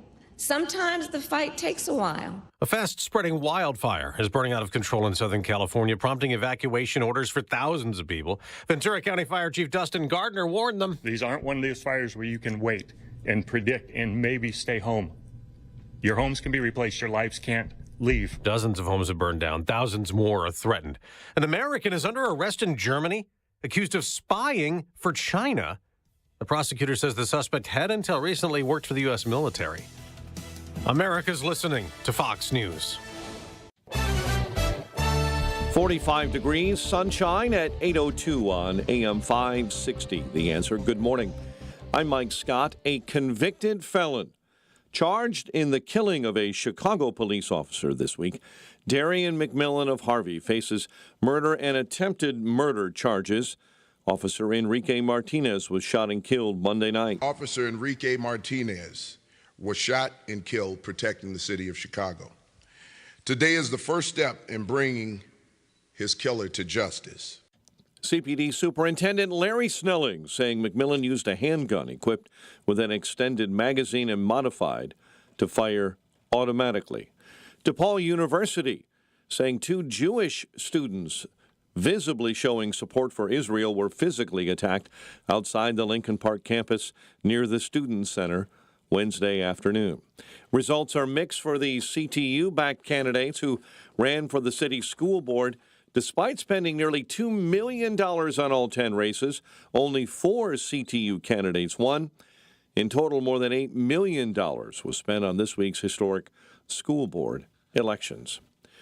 Bulls trailed for the first 3 quarters of their 119-99 loss to Dallas. They host the Timberwolves tonight, while the Blackhawks had their 2-game winning streak snapped with a 4-1 loss to the Red Wings at the UC. College football last night in the MAC, Northern Illinois beat Western Michigan 42-28. The news is a service of AlmostFreeTeeth.com. What if you could save an average of 90% for dental implants and get 100% of your smile back? With a Blue Cross Blue Shield PPO or FEP, it's possible. Check if you qualify, AlmostFreeTeeth.com. 8:03, time for the AM 560 Business Beat, a service of Signature Bank. Visit signaturebank.bank for all your commercial banking needs. And now, the latest from the Fox Business Network. I'm Elizabeth McDonald, and this is the Fox Business Report. Molson Coors shares are losing ground after the beer maker reported weaker sales in the summer quarter. It's also lowering expectations for the year. Moderna is reporting a surprise profit on demand for RSV vaccines and its updated COVID shot. Here's a sign Americans are back to the gym. Planet Fitness says its summer quarter was strong, even though it raised the price of its Classic Card membership to $15 for new members, and that was the first increase in more than 25 years. The Federal Reserve wraps up its meeting today and is expected to lower interest rates by 0.25%, though economists at Nomura say if the new Trump administration raises tariffs and cuts taxes, the Fed will move more cautiously with rate cuts next year. That's your Fox Business Report. I'm Jenny Cosolda, invested in you. November 2nd, 2020, marked the 100th anniversary of the first commercial radio broadcast. We're still here, and we're bigger and better than ever. You can still listen to us over this great radio station, but now there are no limitations. Your smartphone is now your smart radio. Listen to us online on the app, TuneIn.com, iHeartRadio, and Odyssey.com. Your smart speaker can find us too. With radio, there is no separation anxiety. We're always on. AM 560, The Answer. Do you just grin and bear it or bite the bullet when it comes to everyday pain? Don't. Try Relief Factor, a drug-free daily supplement that helps your body fight pain naturally. Relief Factor doesn't just mask pain, it helps reduce or even eliminate it. It's 100% drug-free, it's developed by doctors. In 3 weeks or less, you'll know whether it works for you like it works for me. Try Relief Factor for yourself. Go to relieffactor.com or call 1-800-4RELIEF and save on your first order. That's 1-800-4-RELIEF. With Progressive's Name Your Price tool, you can easily find coverage options that fit your budget. If only it was that easy to name your baby. How about Jaden? Nope. Okay. Michael? Went to middle school with a glue-eating Michael. Sebastian? Dated one in college. How about Damien? Vampire name. All right. Greg? Not feeling it. Okay. No worries. No worries. Jeffrey? Oh, love that one. Wait, really? No. Find coverage options that fit your budget with Progressive's Name Your Price tool. Get a quote at Progressive.com. Progressive Casualty Insurance Company and affiliates. Price and coverage match limited by state law. Not available in all states. Are your file cabinets stuffed with work orders, invoices, bills of lading, medical records, and or compliance papers? There's a solution to clear the clutter by converting your documents into accessible digital form with the help of IDT. They can scan your documents for you or provide you with the technology to transform your workspace with easy and innovative IoT Smart Connected Scanning technology. IoT Smart Connected Scanning not only captures your information, it connects your documents directly to your existing digital systems, ensuring seamless integration and immediate access. Plus, it works with your existing Microsoft Office 365 technology. Convert those physical files into secure, searchable, easy-to-find digital formats. Goodbye, paper chaos. Hello, streamlined, secure digital environment. Visit ready4idt.com. That's ready, the number 4idt.com. IDT, putting paper in its place. If you're looking for a firearm, I just love and recommend highly Henry Repeating Arms. They make 200 models of rifles, shotguns, revolvers, and a wide variety of calibers and finishes. Plus, they have new releases all throughout the year. The best way to learn about Henry Firearms is to get their free catalog and check it out online or at home. Plus, you're going to get 2 free decals and a list of dealers where you live and a great newsletter. Go to henryusa.com, click on their free catalog button. It's in the upper right-hand corner. Henry uses old-world craftsmanship combined with cutting-edge technology to deliver reliability and accuracy that everybody can trust. They're easy to use and maintain. It makes them an excellent choice for personal and property defense, for hunting, for shooting sports, and for beginners. All made in America, or they won't be made at all. Remember, to order their free catalog, get free decals, henryusa.com. That's henryusa.com. Free catalog and decals and a list of dealers where you are. You're going to love this company. 8:08, Team Hochberg Traffic Center time. And this update is a service of Trim Light Chicago. You've got to see it to believe it. Amazing, customizable, and permanent holiday and year-round accent lighting for the exterior of your home or business. It's not too late to book your holiday installation, but do it today, Trim Light Chicago. Kennedy inbound. It's an hour and 20 minutes, O'Hare into the Burns Circle interchange. The Ike at an hour 13 from 390 into the old post office. Stevenson, due to an earlier accident, you're jammed up First Avenue to Kedzie on the inbound side. The Dan Ryan at 36 95th into the Burns Circle interchange. Chicago's Morning Answer continues next. AM 560 Weather Center forecast with Steve Williams. Clouds will start things off, then some sun later on. The high today 58, clear tonight low 42, mostly sunny for tomorrow, the high 60. Clear tomorrow night low 44, and then sun and clouds on Saturday, the high 58.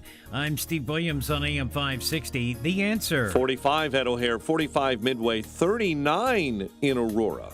And your next news update, 8:30. Chicago's Morning Answer continues next. on AM 560, The Answer. Now, from the Signature Bank Studios. This is Chicago's Morning Answer with Dan Proft and Amy Jacobson on AM 560. The Answer.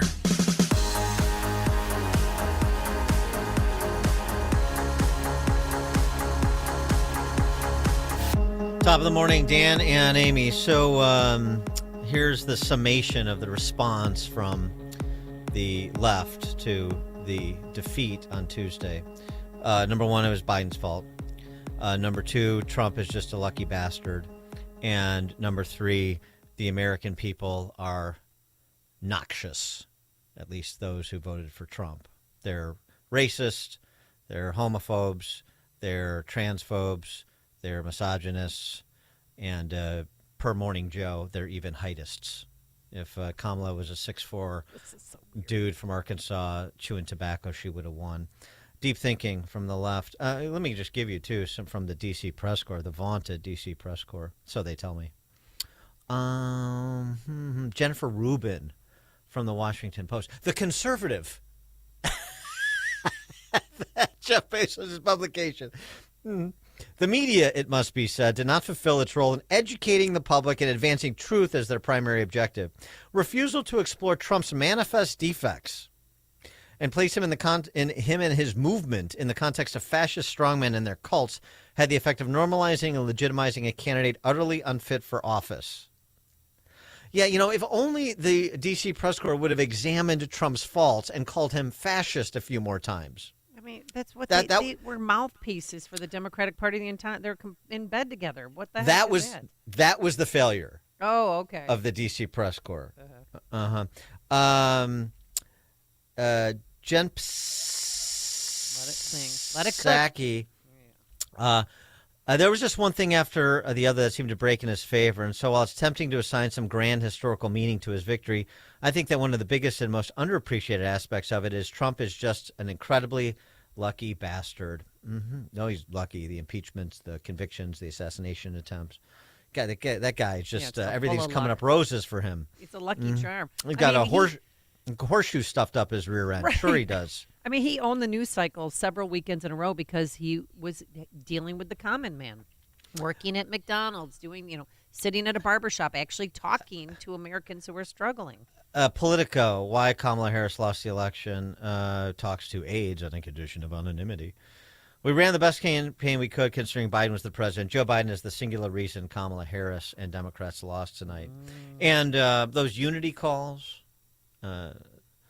like the phony one that Kamala offered in her concession. I mean, of sorts, she didn't really say those words. The fight continues, but peaceful transfer of power and adage of history and so on and so forth. The battle goes on, blah, blah, blah. This is about the tenor of the D.C. press corps in terms of their response to those who voted for Trump. If you voted for that man, if you voted for anybody other than Kamala and you live in one of the states that it was, close, or if you didn't vote, f*** you. F*** you. I don't want to hear about how shitty your life gets under his policies.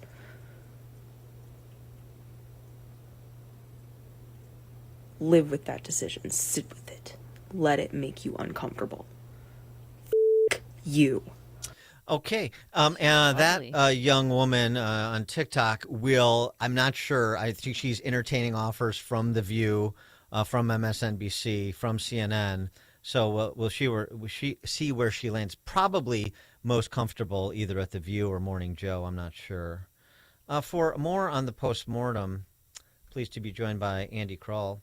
He is a ProPublica national reporter, author of A Death on W Street, The Murder of Seth Rich, and the Age of Conspiracy. Andy, thanks for joining us. Appreciate it. Great to be back, as always.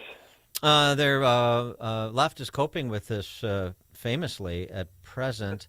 So it was all Biden's fault, but Tammy Baldwin won in Wisconsin, and she's an incumbent, and Slotkin won in Michigan, and she's an incumbent congressman, and Gallego won in Arizona. Well, looks like he's going to win in Arizona. He's an incumbent congressman. So, I think the quality of the candidates people understand normally matter, the actual candidates, but for some reason they don't here because you can't blame Kamala.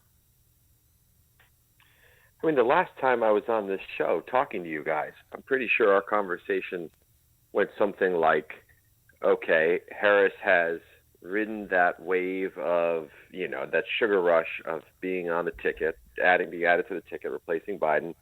Now what? Question mark. What are the policies? What is the vision? Is she going to even try to put any daylight between her and President Biden? And nothing really happened. And I don't think you can look past that when talking about why Donald Trump won basically in a landslide. I mean, he might win the popular vote if California continues the way that it's looking right now. And to say that it's any one thing, I think is misleading. But certainly to just say that it's Joe Biden is just a convenient excuse on the part of a lot of Democrats who thought that they were running this brilliant campaign against Donald Trump and just don't even now want to face up to Donald Trump's appeal to, tens of millions, if not more, of Americans around the country who just said a pretty loud statement on Tuesday. Well, do you think Harris has more of a policy failure problem than a personality failures? I mean, because on policy, she never really defined, and was an honest broker about what was happening along the border. And she never had a sound answer for, cost of living and inflation. Right. I mean, I think that if you both from the actual polling data and then from my own reporting I've read, I think people who opposed her were fine with her personality. I mean, I think if anything, interesting woman, seems to bring a sort of joie de vivre to the campaign. That's great. But yeah, there was just nothing on the substance that gave people a reason to vote for her, or certainly gave people a reason to believe she would be different from Joe Biden on the issues that mattered, which were so clearly the cost of living, inflation, immigration, and then you could sort of throw in a grab bag of cultural issues as well. But I mean, this really feels like a change election in which people said, throw out the bums, we want someone new, we're feeling pinched, everything costs more, and the Democratic nominee is not really telling us in any way how she's going to be different from the incumbent. And if you can't do that on a policy level, you never stood a chance. Do you think the Bidens and Kamala and Doug will be summering together next year? Oh, I think that is very, very unlikely that we're going to get some Rehoboth Beach photo ops with the Harrises and the Bidens. No, I don't. I mean, I don't know how she comes back from this second pretty resounding defeat, if we consider this the second in her disastrous 2020 campaign, the first.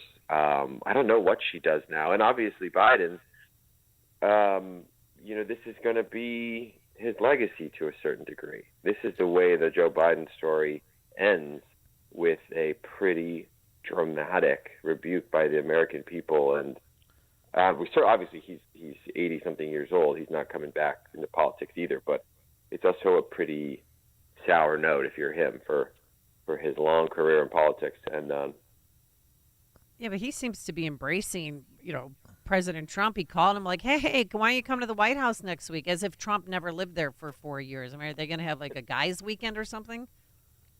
I mean, I think that's good. I think that he should do that. I think that Donald Trump will get won in basically a landslide. And I think that the Biden administration and Harris should welcome him in. If he wants to accept or not, Trump, he will or he won't. Obviously, you're right. He knows his way around the West Wing and the residents. But they should give him everything that they can to make the transition as smooth as possible. I mean, there's no uncertainty, if there was, hanging over this election like a lot of people felt there was in 2016. I'm not saying that they were right to feel that way, but just saying that there was. Donald Trump, obviously himself, felt quite aggrieved that his 2016 victory was seen as illegitimate by some. He was seen as not the real president. None of that applies this time. He won, and he won big. And I think the Democrats should be, the administration should be, getting the transition going. And if that means a sort of a a breaking of the bread in the White House. That's probably for the better, just to get the Trump people going doing the people's work. I mean, if you think real quick, if you think about it, Trump left him a letter when he left office. Now Biden is going to be leaving him a letter when he comes into office. Bizarre. I would love to read those letters. Yes, you and me both. So Tim and Gretchen Walls, they just retired to the lake house at Lake Wobegon, or what's Tim? I know he's still the governor of Minnesota. Oh, right. I forget you get to do that when you're an incumbent, to pretend that you're still holding the office while you're running another one, which is just a common incumbency generally that I don't like. But Walz, he's only 60 years old. What are his future political prospects? I wouldn't be surprised to see him run for office again. Maybe he runs for Senate. Maybe he, pursues some. I don't think national office is probably in the cards, but you know how these guys are. I mean, in American politics, 60 years old is young compared to the gerontocracy in Washington right now. So he's not going anywhere. But what needs to happen is the consultants, the donors, the quote-unquote strategists, the people who are part of this Democratic political blob in Washington, that is where the real change has to happen. If they think they're going to learn from this and figure out how to connect with most Americans again. If you don't see people heading for the doors, if you don't see Pelosi and Clyburn and the old guard go away, retire, disappear, make way for the next one in the next couple of years, then the Democrats won't have learned their lesson, and they're doomed to repeat this same situation in 2 or 4 years again. Yeah, but who's the new guard? I mean, I know there's this scuttlebutt going around about this is the DLC moment 30 years later. So we're going to have to reconstitute ourselves, present a more moderate face, maybe tamp down some of the identitarian rap a little bit. But I mean, the new guard is even more identitarian and has been committed to that rap for the last decade at least than those old guardists who have undergone a metamorphosis sort of keep up and stay relevant. The squad, some of these governors like Newsom and Pritzker or Healy that have taken every culturally, what I would call cultural Marxist position that the squad takes. I mean, where is this new guard that and this new attitude? There's no indication of it, certainly in the 48 hours since, and I just don't know even where that comes from in terms of personnel. Yeah, I know. I have a few people that come to mind when we talk about the new guard, and your listeners probably won't have heard of them because they have been, kind of kept away from the main halls of power. But here's some people to think about. I mean, one is a governor like Jared Polis in Colorado. Yeah, He's a Democrat, but he is unorthodox. He was one of the loudest Democrats, one of the only Democrats in the country, talking about opening schools early, pushing back on the overwhelming consensus in his party about shutting down the economy during COVID. He is kind of unpredictable, but very, very popular in a state that used to be a swing state, Colorado, that has now become pretty much a reliable blue state. So I'd look out for him. I would look at members of Congress, Marie Gluesenkamp Perez out of Washington State. She's a mechanic, someone who understands people who work for a living with, the blue-collar jobs, people who get their hands dirty. Jared Golden in Maine. There are Democrats who are populist, who know to look past the kind of identity politics and want the Democratic Party to get back to its blue-collar roots, the roots of a party that used to win states like West Virginia consistently. Not today, that seems unimaginable. So these may not be people who are, on the front of Politico or all over Twitter today, but those people do exist in the Democratic Party. And if they get more of a role going forward, that will be a sign. And if they don't, that will also be a sign. Andy Kroll, ProPublica national reporter, author of A Death on W Street, The Murder of Seth Rich in the Age of Conspiracy. Andy, thank you. Thanks as always. Thank you. And he joined us on our turnkey.pro answer line. It's news, opinion, insight. This is Chicago's Morning Answer on AM 560. The Answer. A large retail store just canceled a huge order, leaving MyPillow with a ton of extra MyPillows. But you know what? That's their loss and your gain. For the first time ever, you'll get a standard classic MyPillow for wholesale prices, only $14.88. But it gets even better. For a limited time, they're going to offer their entire classic collection at wholesale prices. Get queen-size MyPillows for just $18.88. Upgrade to king size for only $1 more. Get the body pillows for $29.88 and multi-use MyPillows for only $9.88. So go to MyPillow.com and use promo code LIBERTY or call 800-489-0201 to take advantage of wholesale pricing for the first time ever and receive free shipping on orders over $75. That's right. Get the standard MyPillow for only $14.88. They have never been offered this low before. They're limited quantities at this price, so the limit is going to be 10, and once they're gone, they're gone. So go to MyPillow.com or call 800-489-0201 and use promo code LIBERTY to get the standard MyPillow for only $14.88, the lowest price ever. A great smile can make you feel happy and confident. So when you consciously conserve your teeth, that glowing smile will show through. At Best Dental Group, doctors Economos, Gavalis, and their staff are ready to help you create that perfect look or maintain the one you have now. Along with general dentistry, Best Dental Group is a multidiscipline practice with an orthodontist, periodontist, and prosthetic specialists on site. They use the newest breakthroughs in dental technology such as titanium implants, Invisalign clear braces, and laser treatments. Don't let fear get in the way. They can recommend sedation to make your experience as comfortable as possible. Best Dental Group is located in historic downtown Bartlett and is a multilingual office. Call 630-830-4930, 630-830-4930, or visit bestdental.org. Best Dental Group, sharing your conservative values and helping you to conserve your teeth. On October 7, 2023, terrorists attacked Israel, killing over 1,200 civilians and taking 250 hostages. This resurgence of anti-Semitism in our society is alarming. Today, Jewish people continue to be the target of violent and bigoted attacks. On November 9th, Chosen People Ministries, in partnership with Moody Bible Institute, present the Summit on Opposing Anti-Semitism in Chicago. This event will bring together leaders, scholars, and Jewish believers in Jesus to explore effective strategies for combating anti-Semitism. The summit features distinguished keynote speakers, panel discussions, and workshops designed to equip attendees with practical tools and insights. It is vital for the Christian community to stand against anti-Semitism. Join Chosen People Ministries at Moody Bible Institute on November 9th to stand against anti-Semitism and show solidarity with the Jewish people. Register today at moodyconferences.com. That's moodyconferences.com. $20 million.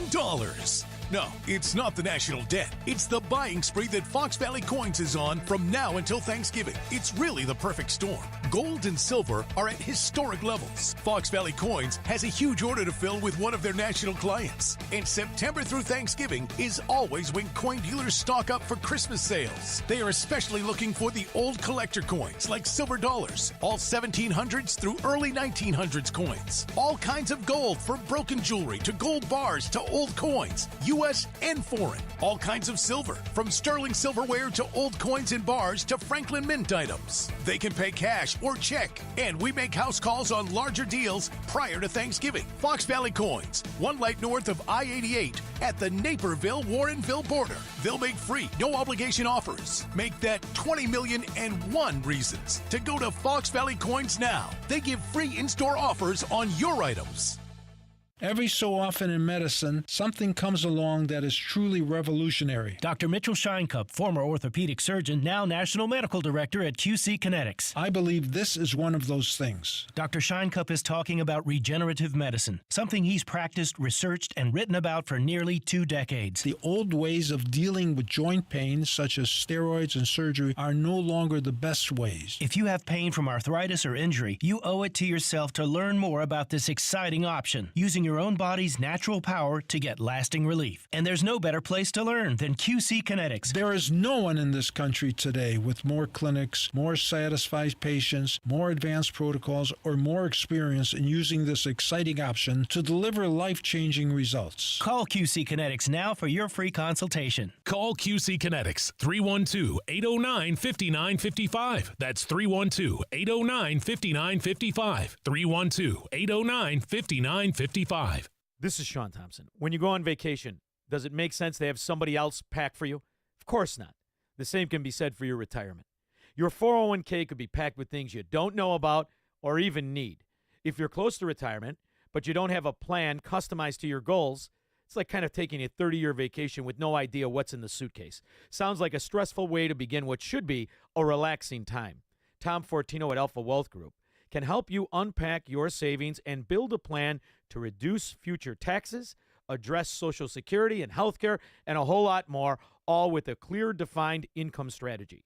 Call the Alpha Wealth Group at 630-934-1855.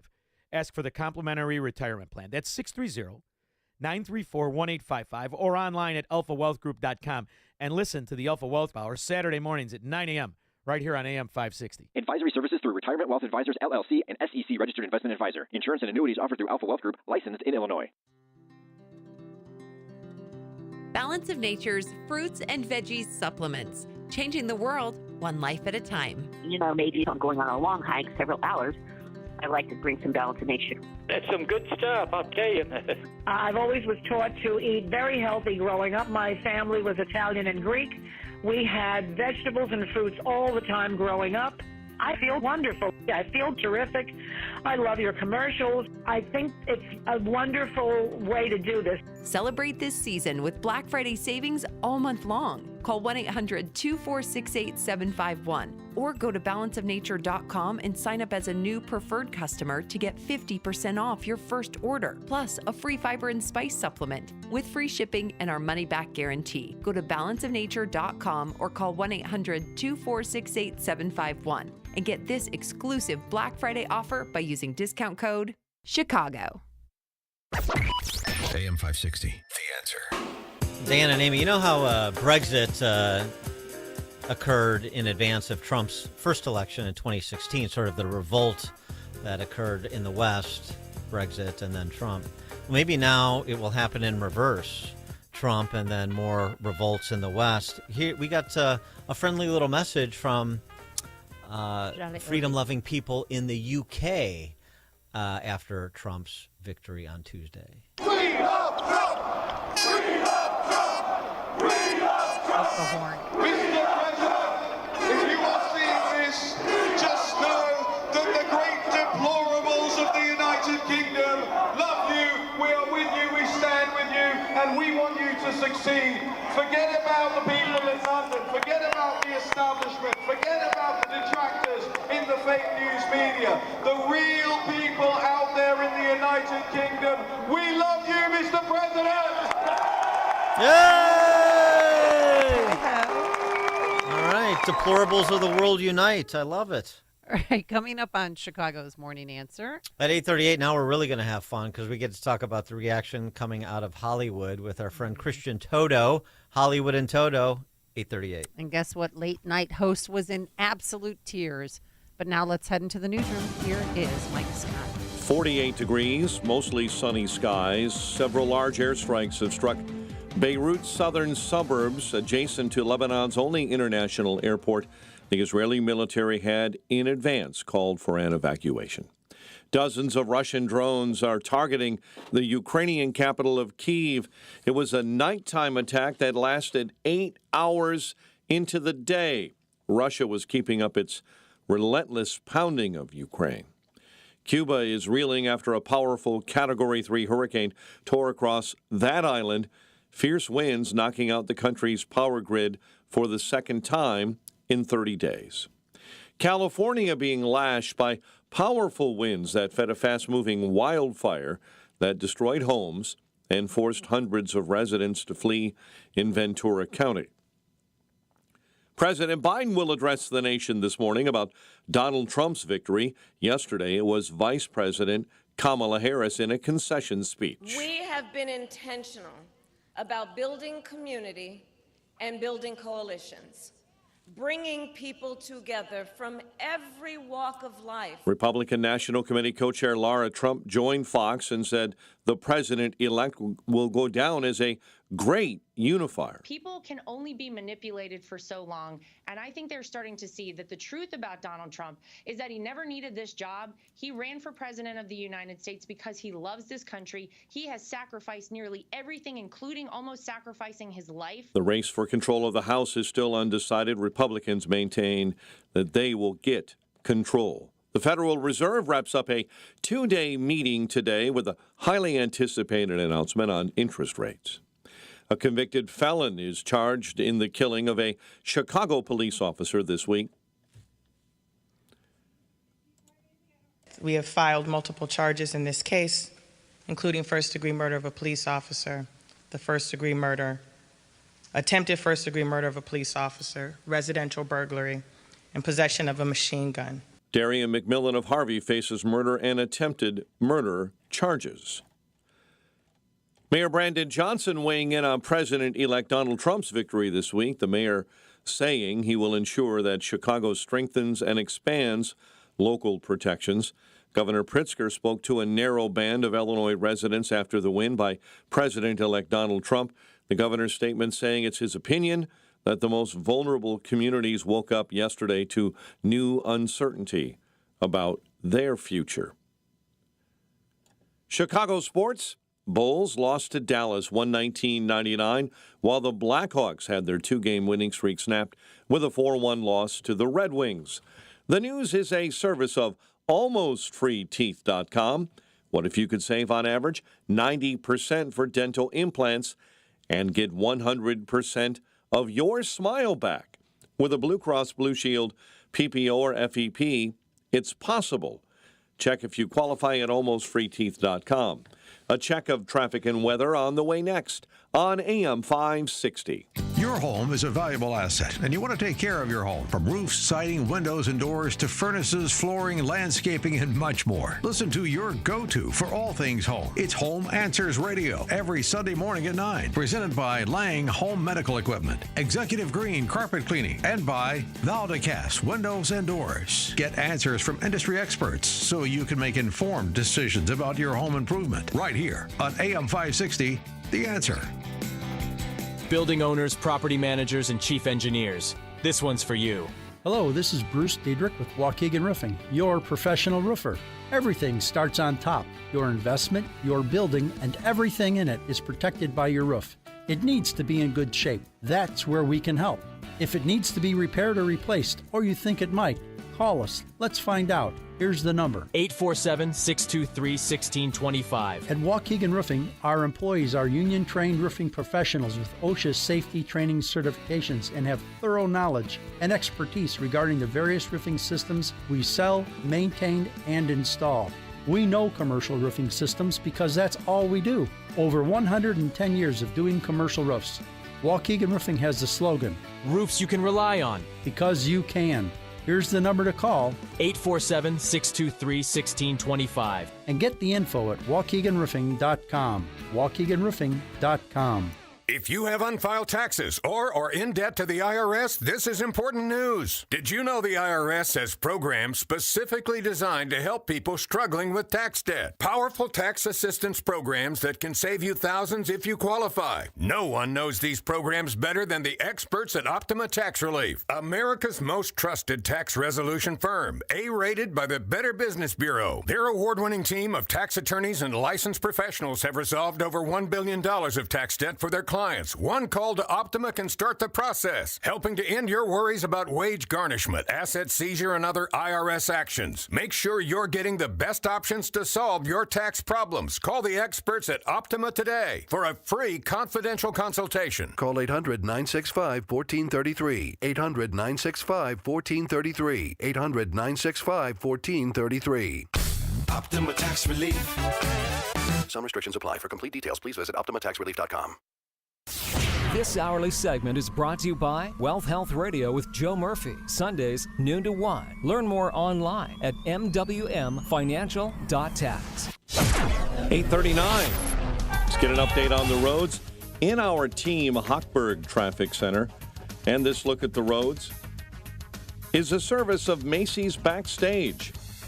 Macy's Backstage has amazing deals on everything you need to refresh your wardrobe and home. for fall. Get low prices every day on unique finds at Macy's Backstage today. Macy'sBackstage.com. Off-price, on-trend, and arriving daily. Kennedy right now in hour 13. O'Hare into the Burns Circle interchange. The ICAT in hour 12 from 390 into the old post office. Stevenson 1 hour from 355 into DuSable Lakeshore Drive. Delays, slow traffic on the Reagan I-88 eastbound. You're jammed up Roosevelt to the tri-state. Chicago's Morning Answer with Dan and Amy continues next. Now your official Chicagoland weather forecast. Clouds giving way to morning sun and a high of 58. Clear and 42 overnight. Mostly sunny and 48 right now. Your next news update at 9. And Chicago's Morning Answer continues next on AM 560, The Answer. Now, from the Signature Bank Studios. If you're looking for the latest news, insight into what it means, and the sharpest opinion, there's only one station in Chicago where you can turn, and it's this one. We're AM 560, The Answer. Top of the morning, Dan and Amy. It was interesting. We got a call yesterday. Somebody asking the question, what does Kamala do with get to do with the money she has left over? She raised nearly $1 billion. Well, it turns out the report is she's $20 million in debt. What? They burned through all that campaign cash, in part with the decision by Jen Dillon, her campaign manager, to do all these celebrity-laden concerts. The Lizzos and the Cardi B's and the Beyoncés and so forth. Oh, so they had to pay for that? They didn't do it out of the kindness of their hearts. They didn't do it to save America, Dan. I don't know if the celebrities got paid or not, but I'm sure some of them did something. But putting on those concerts is a big undertaking, capital-intensive undertaking. But, all those celebrity endorsements. I know some Chicagoans may not be fond of one former Green Bay, now Jets quarterback Aaron Rodgers, but I like him. And he made his weekly appearance. I think he's still doing weekly appearances on Pat McAfee's popular show. And they were talking a little bit about this, as everybody is, the presidential election, and specifically those celebrity endorsements. And this was great because Rodgers was asked about, they were talking about the trade deadline in the NFL and what should be done for this team, that team, his team, the Jets. Here was his response. Well, if you don't know what to do on trade deadline, you should just ask your favorite celebrity and get them to inform you, because that's really important. My favorite is when the celebrity says, "I'm moving if this doesn't happen." Oh, yeah. Okay, all right. Yep. Where are you headed? Canada? My favorite is when the celebrity is bought and paid for by China. But anyway, Good to see you, buddy. A little shot across LeBron's bow. I like that.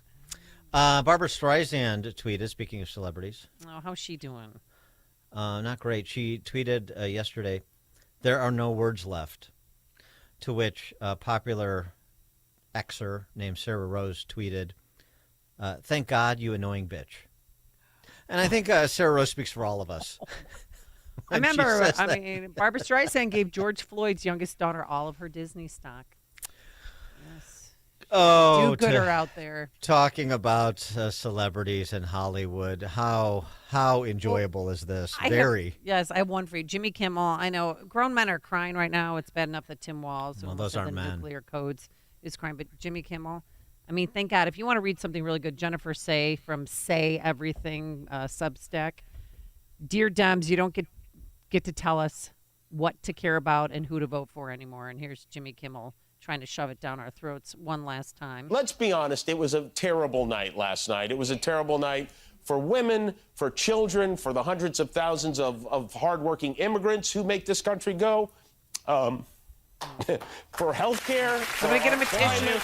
He cares so deeply. For science, for journalism, for justice, for free speech.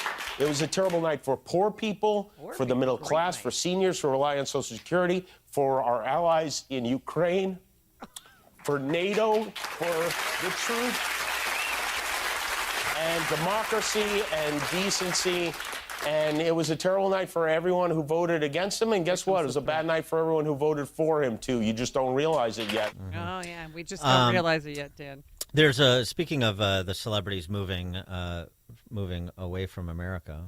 I mean, free country. There's a list that's been compiled among those who will be leaving the country. Of course, Alec Baldwin again. He's been leaving the country ever since George H.W. Bush got elected. I wish he'd just leave already. Alec Baldwin, Whoopi Goldberg, John Legend, Chrissy Teigen, Babs, Cher, Pelosi, Hillary, Rapinoe, Hanks, Schumer, Lady Gaga, Bill Gates, Jane Fonda, Madonna, Mark Ruffalo, Springsteen, Clooney, Oprah, De Niro, Sam Jackson, Miley Cyrus, Travis Kelce. Well, did he say that? Well, it may hurt the Chiefs' chances this year. Ashley Judd, Tommy Lee, Bryan Cranston, Billy Joe Armstrong, Green Day. Also, some other comments that were made. We don't know if they're committed to them. Gosh, I certainly hope not. Cher will blow her brains out, she said. Rob Reiner is going to set himself on fire. Oh, yeah, that's right. And Bono is going to drive his car off a cliff. I hope they come to their senses. I don't want anybody hurt in the making of this presidency. For more on this, pleased to be joined by Christian Toto, the host of Hollywood in Toto podcast, Hollywood in Toto, TOTO.com. Christian, thanks for joining us. Appreciate it. My pleasure. Do we remember the Man Show? Because that was Jimmy Kimmel back in the day. And back in the day, he was man adjacent. Yes. I don't think he is these days. He was man adjacent because he was standing next to Adam Carolla. That's true. Yeah, right. Yes, so, somber times in Hollywood today. I hope you're offering services and furtherance of the consolation that's required to keep people from harming themselves out there, celebrities. Yeah, well, I would, but I'm too busy giggling, so it's hard to do both at the same time. I am looking forward to Saturday Night Live because the last time Trump won, we had that Hallelujah sketch where Kate McKinnon, dressed as Hillary Clinton, sang a song, a mournful ode to the end of her political career. And I'm thinking, I don't know how you top that, but they may try this weekend. This is absurd. And, I watched, the Jimmy Kimmel clip is, him tearing up. I mean, could anyone be enjoying the fruits of American life more than Jimmy Kimmel at this point? It's absurd. But, none of it's fact-based. We went through 4 years. We had 4 years of Trump, and you could agree or disagree, but I'm pretty sure the country's still standing. And, the one little nugget of insanity that he shared, which really got under my skin, was, free speech is under attack. Dude, you haven't said a bleeping word about free speech for years and years and years. With cancel culture, with the Twitter files, with the Biden administration putting their thumb down on social media, how dare you? If you're going to pull your nonsense, that's fine. Okay, that's great. You bring in free speech, you're just full of it. I'm sorry. Well, I wonder if maybe some of the tears are being shed over the prospects of more revelations about Epstein, about Diddy. Musk even sort of indicated that in the closing weeks of the campaign. There's some people in Hollywood or Hollywood adjacent, like Reid Hoffman. He mentioned Reid Hoffman specifically, the founder of LinkedIn, who may have some things to worry about if, like, for example, an Epstein client list ever made its way into the public domain. And, it could be something that a Trump Department of Justice takes a look at. Yeah, I don't know. I don't know about that. I certainly want more transparency across the board, and we'll, find out what's going on and who's connected to these different stories. But I'm just looking at the landscape right now, and it's so funny because Hollywood at this point is really struggling. It's contracting. The box office is down. Productions are fleeing L.A. People are out of work, and these clowns are just doubling and tripling down on the divisive rhetoric. They're not even trying to be funny. You listen to that clip, it's just clapter. There is no attempt at humor there. And it's like a therapy session. It's just absurd. Kimmel famously said a few years ago about, going hard left. He said it wasn't good riddance to his GOP audience members. It was riddance. He doesn't care. He's got his checks. He's fine. But right. Boy, oh boy, what an embarrassment. Torching his legacy in real time. And just, my gosh. And also it's the smug, the arrogance. Oh, you don't know any better, but you're going to suffer for your vote, Mr. and Miss America. just you wait. You got what's coming to you. Right. Gosh, No, just quiet. No consideration for all those people who are suffering for their vote for Biden and who made a different decision in 2024 than they did in 2020, and that's a significant number. I live 20 minutes from Aurora, Colorado. There are apartment buildings in Aurora, Colorado that have been overtaken by gangs that are illegal immigrants. Okay, But it's this just is a real few. issue. Just a few, yeah, just a few. I mean, a local radio show host interviewed one of the landladies behind this. I mean, just a tragic story. It would actually make a great movie, and the fact that she was able to escape and not suffer any sort of significant harm from it is a miracle. But this is real world implications. And and when the prices go up and up and the gas prices go up and up, Jimmy Kimmel doesn't care. He just swipes his credit card. It's a little bit of an ouchie, but it doesn't matter to him. He's got all the money in the world. But the rest of us, you know what? We have to suffer the consequences of what's going on right now. And he doesn't care. It's just amazing. This was an interesting post. Adam McKay, who is Will Ferrell's collaborator, and Will Ferrell was out and proud for Kamala and basically telling men to, the usual bilge about telling men to worry about the women in their lives and all the things that you're supposed to say. Adam McKay posted, "Who would have guessed lying about Biden's cognitive health for 2 years, refusing to do an open conversation for a new nominee, never mentioning public health care, and embracing fracking, the Cheneys, and a year-long slaughter of children in Gaza wouldn't be a winning strategy? Anyone with half a brain. But I thought liberals' whole thing is being smart. It's not. They actually just blindly cheer the parade of rickety optics wrapped up in the New York Times fonts that is the modern-day Democratic Party." So, I mean, I don't agree with all the premises embedded in that little rant, but it is interesting, the turning on each other, because he's almost turning on his buddy Will Ferrell with that statement. They actually had a bit of a disconnect. They worked together for years and years, and quite well, by the way. Anchorman, so many good movies. I think they were trouble behind the scenes. They don't work together anymore. But listen, Adam McKay is a far, far left person. But he's being honest about this. He's being truthful and square to his beliefs. And he's saying what everyone else knew but couldn't say, that Joe Biden has an issue. And everyone hit it. The media hit it. The government hit it. The celebrities hit it. And then when the polls were too bad to hide any longer, George Clooney had to raise his hand and say, hey, this guy ain't all there anymore. It's just embarrassing on so many levels, and the left deserves everything that's coming to them right now. It's just shocking. But Adam McKay, again, he's just shooting from the hip, and it's unfiltered, and that's refreshing. Well, they have some culpability, too, because they use their star power, particularly within that party, as part of the prodding of Biden out of the race without much contemplation of what kind of candidate Kamala Harris would be in terms of viability. Yeah, I mean, there's anyone who replaced Biden would be better than Biden because they would have a functional brain. And Kamala Harris barely met that threshold. She has a functional brain. I think she was 59 at the time. She's 60 now. It is truly embarrassing. And, I've interviewed George Clooney. I've met George Clooney. Seems like a nice guy, smart guy. I'd love to ask some points of question. George, if the polls weren't, suffering like they were under Biden, would you have come out and said what you said? Why did you hide it for so long? You saw it in person. What about your other colleagues? Aren't you a patriot? I mean, listen, it's all nonsense. And when celebrities speak on these issues, there's never real substance there. It's always, because you have to vote for her because of her background, or she's black, or she's Asian, or she's this, or she's that. It's never, she has a good policy. She's going to enact it. This is the result of that policy. Vote for her. It's always smoke and mirrors. Well, you could ask, somebody should have. Brett Baer did the best effort on that score. You could ask Kamala the same questions. What did you know? When did you know it? How did you not see this? This was a matter of principle, and so on and so forth. Speaking of Biden, I don't know if you saw this meme, but I'm sure you'd appreciate it if you hadn't. But Red Steez on X, did you see it?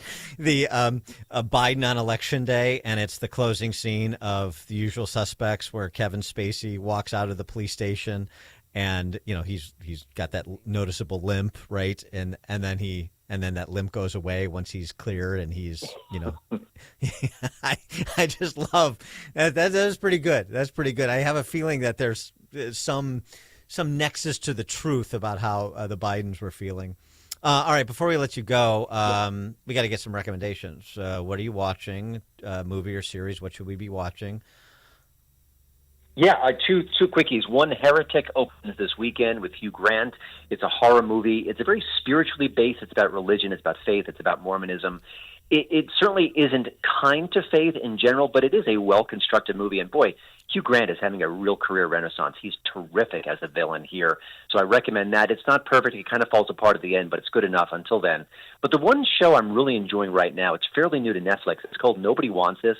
It's a rom-com about a rabbi who falls in love with a shiksa, which is the term they use in the show. It's obviously a semi-common term for a woman. Yeah, so a woman who's not of the Jewish faith. They weren't meant to be. They shouldn't be together, but the connection is too strong. Adam Brody, Kristen Bell, they are excellent. They've got great chemistry. It's funny. It's sweet. I'm in 4 episodes in. It's got 10 altogether. They've already greenlit a season 2, so I definitely recommend that one. What do you think of? I was going to ask you this too, because I'm into season 2, just dropped. I'm into it. Another Taylor Sheridan production. I mean, this guy is unbelievably prolific. Lioness with Zoe Saldana. Are you watching that? I am not. I thought you were going to mention Tulsa King because that just started. I second love season Tulsa King. Which I love that. So I'm a little behind on Tulsa, but I've not seen Lioness yet. But yeah, Taylor Sheridan. I mean, my gosh, he's got his finger in everything, and often the content is quite good. So I'm not surprised. Tulsa King is good too. We've got Yellowstone this weekend. It's going to drop on Paramount. Yeah, what slow down? We can't catch up. This is the last season, though, right? What are you expecting for Yellowstone, though? You think? I mean, it's been a while, and it feels like there's going to be some drop off. It feels like the friction between Sheridan and Costner and stuff. It feels like it's going to be schlocky. I don't know. It's tough to say. Sometimes shows lose their mojo. Sometimes they don't go out with a bang. Even the last Curb Your Enthusiasm season was really weak. So I don't know.